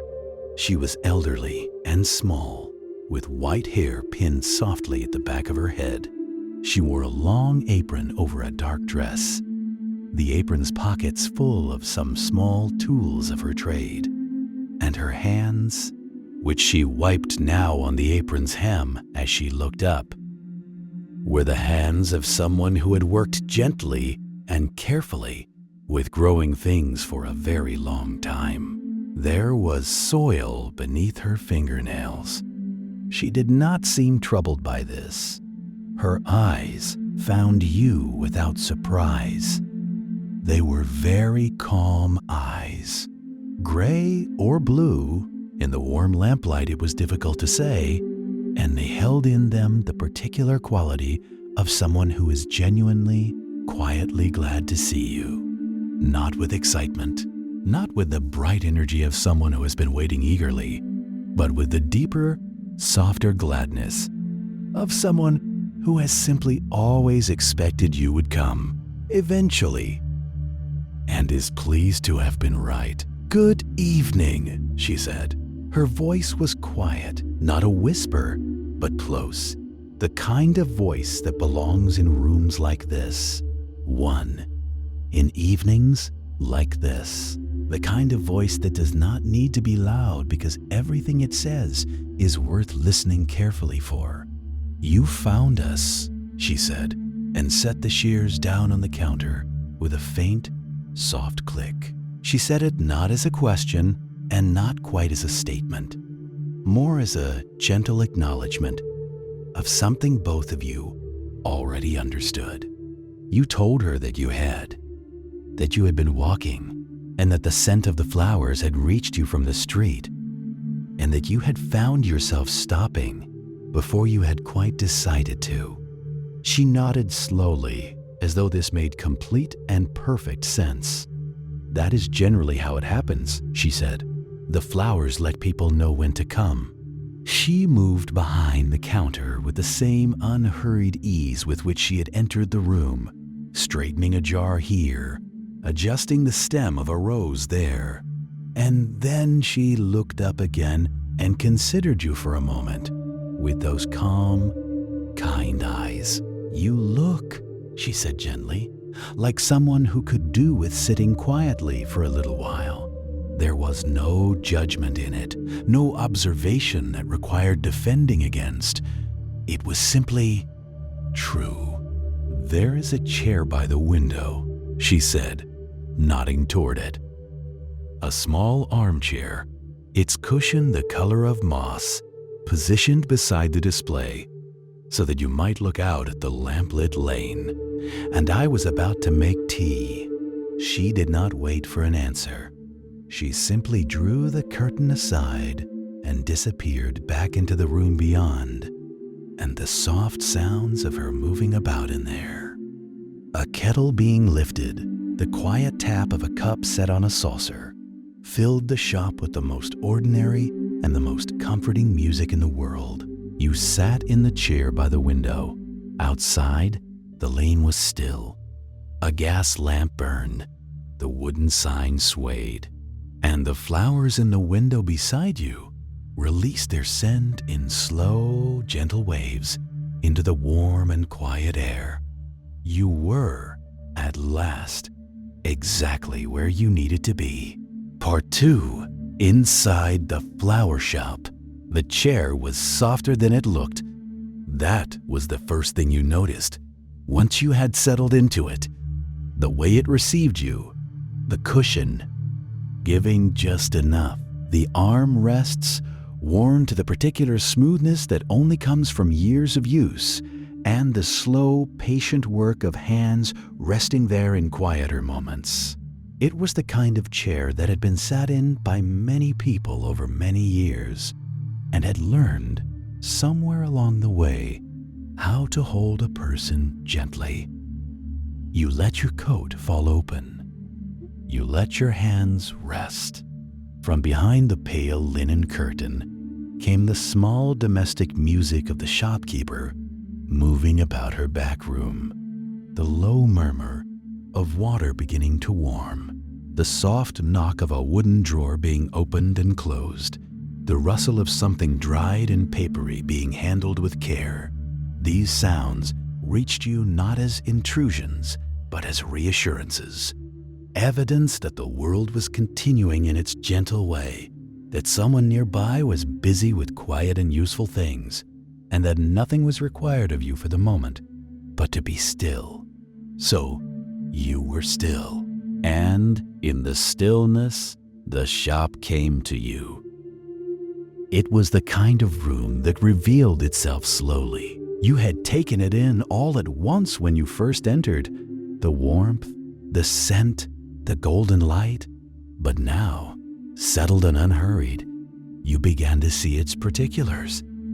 The way the light moved, for instance. There were 2 oil lamps mounted on the walls, their flames behind amber glass that softened everything they touched, and on the counter at the back a pair of candles burned in low iron holders, their flames barely trembling in the undisturbed air.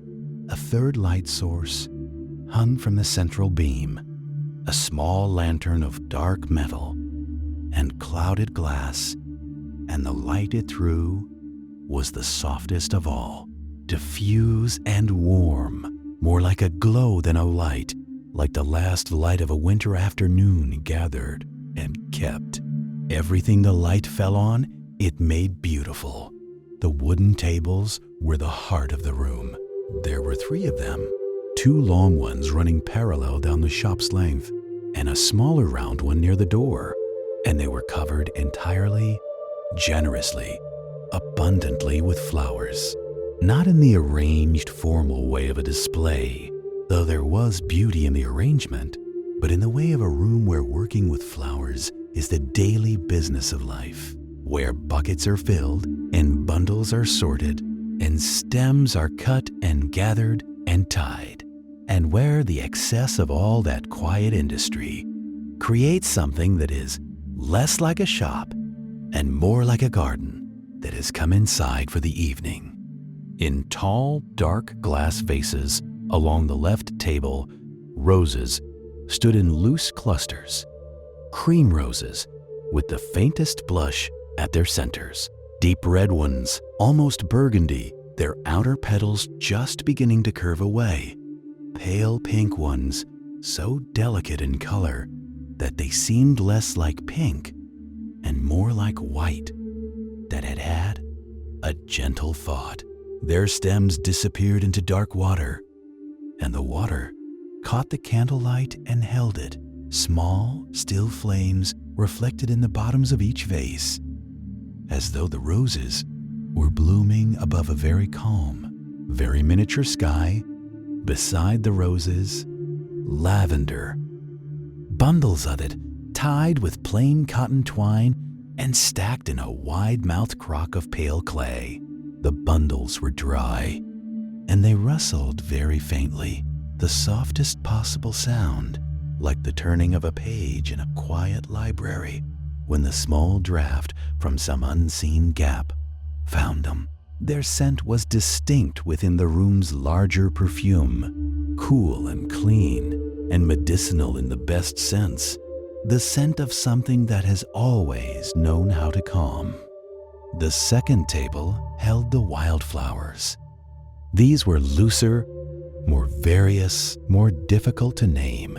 There were small white flowers on long stems that nodded when anything moved near them. There were yellow ones the size of buttons, gathered in clusters. There was something purple and feathery that you had no name for, and something else, a trailing, small-leafed vine that spilled from its container and lay across the table's edge in a long, curling tendril. as though it were simply resting there and might, if the evening continued quietly enough, decide to stay between the arrangements. The tools of the trade lay where they had been set down. A pair of long scissors, their blades dark with use, a spool of ribbon, pale green, almost silver, half unwound, a small notebook, its cover soft with handling, lying open to a page of handwritten names and numbers too small and too private to read from where you sat. A scattering of fallen petals on the table's surface, rose pink and cream, and the deep red purple of dried lavender, lying where they had fallen without anyone thinking to move them. They were beautiful there, like something painted. The linen curtain shifted and the shopkeeper came through. She carried a tray with the careful, practiced ease of someone who has carried trays for a long time and no longer needs to think about it. On the tray, a small earthenware pot, rounded and dark, from which a thin thread of steam rose and curled in the warm air. 2 cups, not matching, but similarly worn, similarly comfortable to look at, and a small dish holding a folded cloth and a few dried flowers that she had evidently added as a last thought. She set the tray on the round table near the door with a faint, settled sound and looked at you. "Chamomile," she said, with a little linden blossom. "And I added some dried rose petal, which does nothing particular but smells very pleasant." She poured without asking whether you wanted any. The liquid was pale gold, the color, almost exactly, of the lamplight in the room, and its steam carried the scent of the chamomile. Gentle, slightly sweet, with the faint honeyed quality of the linden behind it. She set a cup before you on the arm of the chair, on a small wooden coaster that seemed to have lived on that armrest for years, worn into a slight hollow in the wood. Then she settled herself into the chair on the other side of the round table, a chair of similar vintage to yours, its back slightly higher, its cushion a faded rose. And she poured her own cup and wrapped both hands around it and sat for a moment without speaking. It was not an uncomfortable silence. It was the silence of 2 people who have no particular need to fill the air between them. After a while, she said, "You have come a long way this evening." You agreed that you had, though the distance was difficult to measure. She nodded, as though this made sense. The evenings that bring people to Blossom Street are usually the longer kind, she said. The kind where you have been carrying something heavy for some time and have only just begun to notice the weight of it. You looked into your cup. The tea was very slightly too warm to drink comfortably, and you held it without drinking and let its warmth move through the clay and into your palms. "I find," she continued without urgency, "that flowers help, not because they solve anything, but because they are very honest about what they are, and they ask nothing of you in return for being beautiful. There is a restfulness in that." She reached out and adjusted, almost absently, a stem that had leaned slightly out of a nearby vase, a cream rose, its head full and just beginning to open, and set it back among its companions with a touch so gentle it barely moved the water. The traveler took it. It was lighter than expected, lighter almost than it had any right to be, as though it were more idea than object, and warm. Not the warmth of a hand that has recently held it, but its own warmth, interior and constant, like a coal that has been banked for a long night and still holds the memory of its fire. The luminescence moved again, and the traveler felt something answer it, a settling, a quieting, the sensation of a compass needle finding north. "I don't know what I'm meant to do with it," the traveler said. "Nothing," said Emiliano. "You're not meant to do anything with it. It isn't a tool. He seemed to consider for a moment how to say the next thing. When you're on the train and you can't remember what you're traveling toward, when you arrive somewhere new and the newness feels like too much, when the night is very long and you've lost the thread, he tilted his head gently. Hold it, that's all. Just hold it and let it remind you. Remind me of what? He smiled. The small private one, the one that wasn't for passengers. That you already know the way. The traveler closed the fingers around the vial and stood with it for a moment.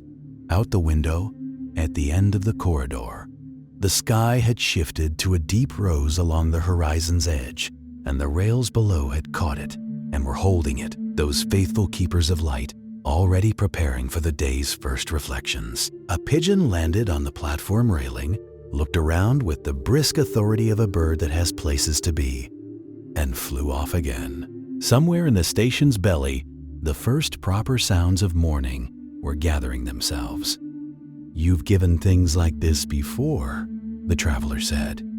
It was not entirely a guess. Emiliano looked briefly surprised, then thoughtful, once or twice, when someone seemed to need it more than I did. A pause, and each time I thought I'd miss it, but I never did. It always seemed to refill somehow. The station keeps making more. There was a rightness to this that the traveler didn't need to examine. Some things explain themselves not to the mind, but to somewhere quieter. Can I ask you something? The traveler said. Of course. What is it you love about this? The night work, the empty platforms, all the arriving and leaving. Most people would find it lonely. Emiliano looked down the corridor toward the window and its rising light, and was quiet for long enough that the traveler wondered if the question had been too much. But then he said, I used to travel when I was young. I was always looking for the place where I would finally feel settled. I went a long way looking for it. A beat. Then one night I was working late, my first year here, and the last train pulled out, and the platform went quiet, and I just stopped, and I thought, oh, it's here. It was here the whole time. The traveler felt the small warm weight of the vial in the palm. It was here the whole time. They walked down together to platform 4, and the station was filling now with morning's gentle industry. A woman arranging newspapers at the kiosk, 2 young porters comparing manifests, the ticket windows flickering to life one by one like candles lit down a long table. The 7:15 stood at its platform, patient and enormous, exhaling soft white breath into the cool air. A few early passengers were already boarding, moving through the yellow doorlight with their bags and their sleepy, purposeful faces, each of them carrying whatever it was they were carrying, toward whatever it was they were going toward. At the door to the carriage, the traveler turned. There were things to say. The traveler could feel them, a whole gathering of them. Words of gratitude and recognition, and the particular love one feels for people who give gifts without needing acknowledgement for the giving.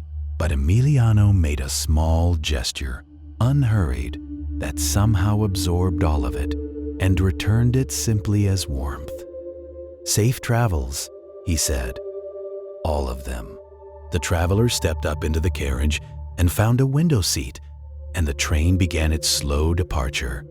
The platform sliding past, the station drawing back, the yards opening up into open country with their quiet geometry of rails and signals, and the blue morning light lying flat and clean across it all. Emiliano was already gone. Back to the station, back to the corridor and the platforms, and the long, reliable work of being present for whoever arrived next. The traveler held the vial up to the window. In the morning light, it glowed differently, warmer, less silver now, more gold, the luminous essence steady and unhurried. It seemed almost to pulse. Or perhaps that was simply the traveler's own pulse, felt through the fingers, the body's constant and ordinary miracle. The countryside moved past. The rails sang their quiet traveling song. And in the palm of one hand, small as a secret and weightless as understanding, the light went on, doing what it had always done, shining without effort. From the inside out, the dawn came in like something that had been waiting outside all night, patient and unhurried, asking nothing. First, there was only the suggestion of it, a loosening of the dark along the eastern edge of things, a softening, the way ice doesn't so much melt as simply stop being ice. Then, a color that had no name, or had too many. Not quite rose, not quite the gray of a dove's wing, but something that moved between all three, as though unable to choose and content not to. The mist that had settled overnight in the low places along the tracks against the station's stone foundations, pooling in the doorways of the goods sheds, caught this unnameable color and held it, and the whole world for a few minutes was made of nothing but that soft, suffused light and the stillness underneath it. The traveler stood on platform 4 with a bag at the feet and watched it happen. The Victorian station rose above in its old authority, the iron canopy with its fretwork edges, still lovely after so many decades of weather and steam. The red brick face of the main building, its high windows beginning to catch the first genuine light and return it in warm amber panels, the clock above the entrance, its hands moving with the same patient indifference with which they had moved for over 100 years, marking a kind of time that had less to do with minutes and more to do with the accumulated weight of all the arrivals and departures that had passed beneath it. Pigeons walked the roofline. A sparrow landed on the back of the nearest bench, assessed the traveler with one bright eye, and flew off satisfied. There was wood smoke somewhere, and something else, the particular morning smell of a working station. Metal and stone, and old timber, and the ghost of tea, and the clean cold air pushing through it all like a thread through cloth. The traveler breathed it in and thought, I will remember this. Not the trying to remember kind, but the kind that just happens, that settles somewhere wordless and stays. Emiliano came along the platform at 6:10, which was when he always came, had always come, would presumably go on coming long after this